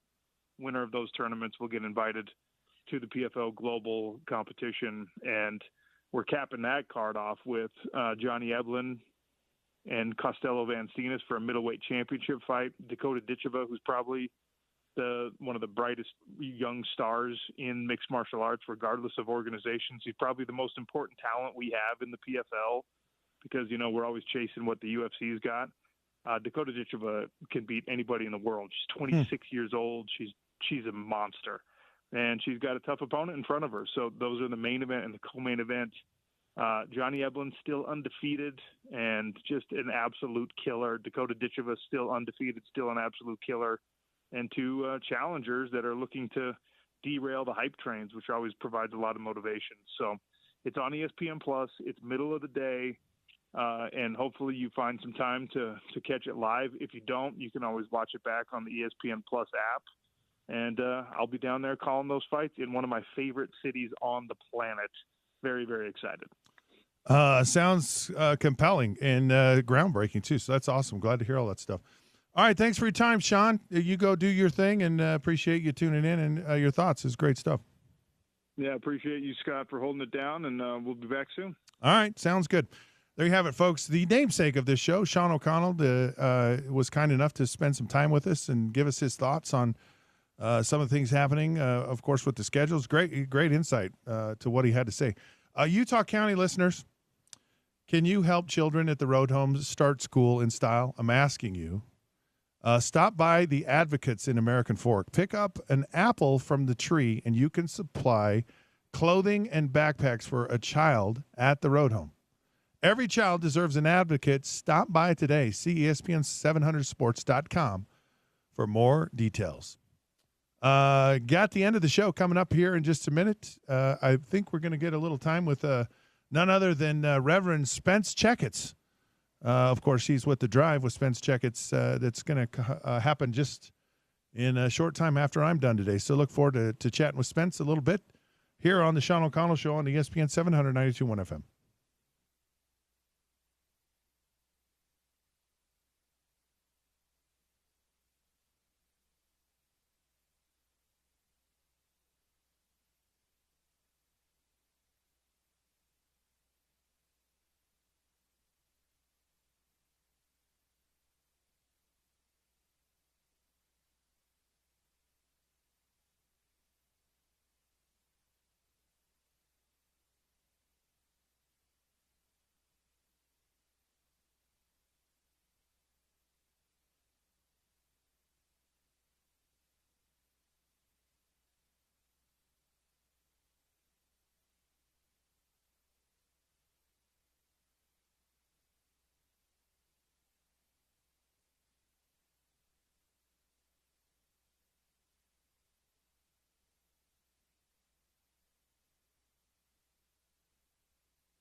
Hey, sports fans, welcome back. It is the Sean O'Connell Show here on ESPN 792.1 FM.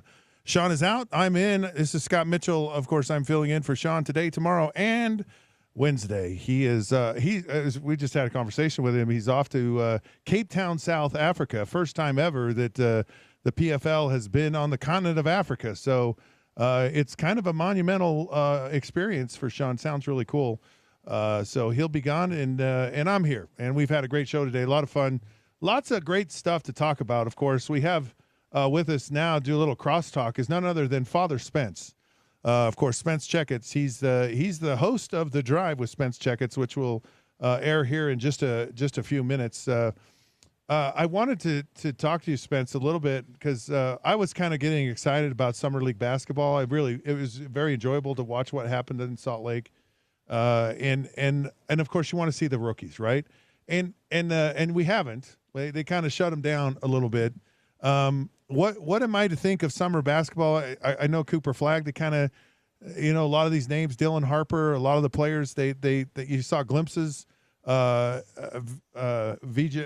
Edgecombe, who I thought was phenomenal when he played the Jazz, looked really good, and they kind of shut him down a little bit. So give me your take on Summer League basketball. Why do they do this? What is it? Help me out here? First of all, bless you, Scott.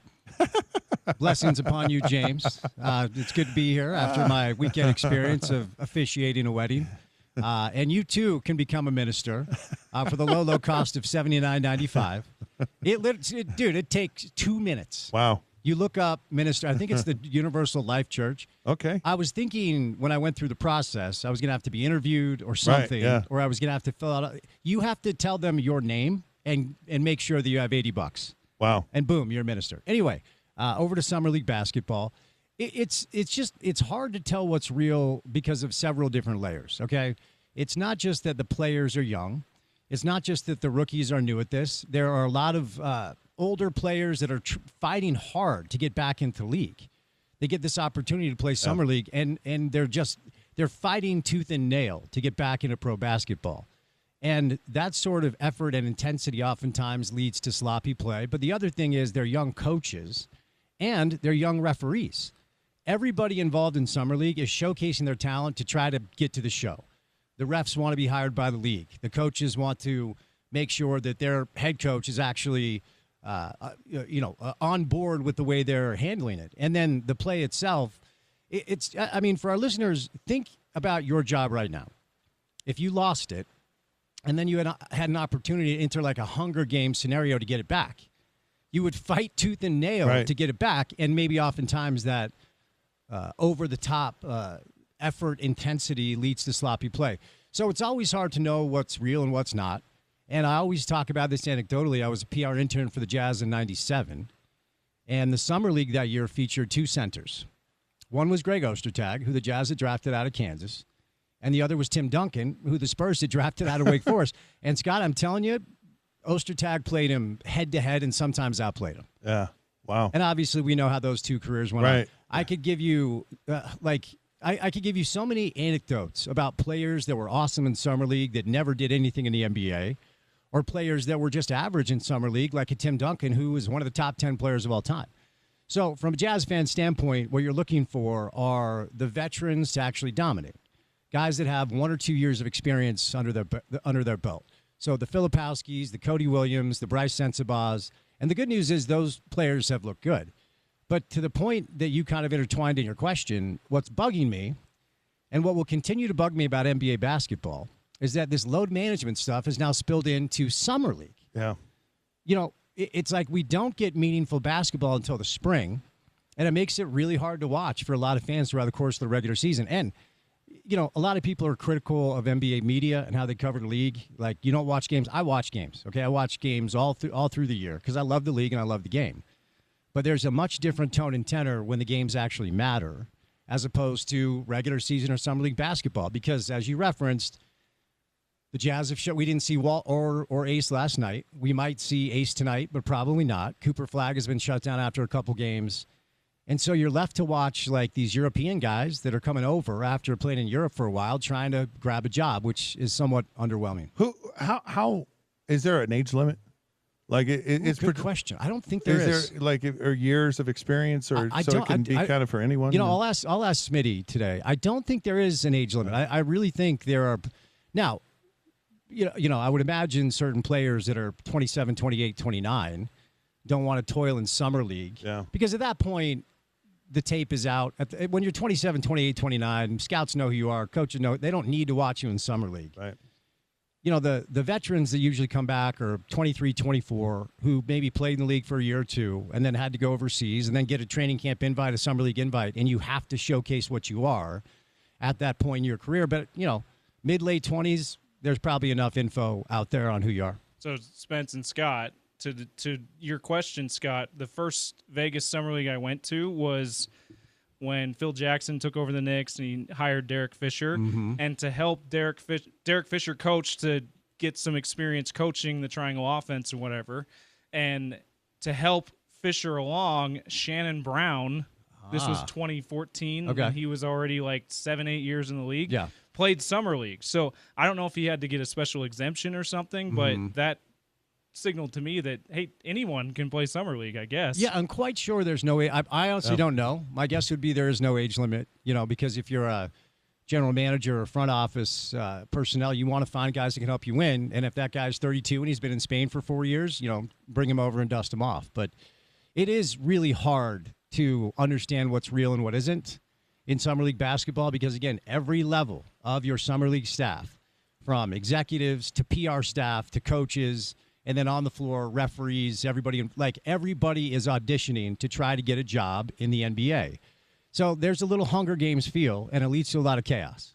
Yeah, I didn't realize that it was across the board with officials and all that. So, yeah, and Scott, they also tinker with new rules during Summer League. Oh, yeah.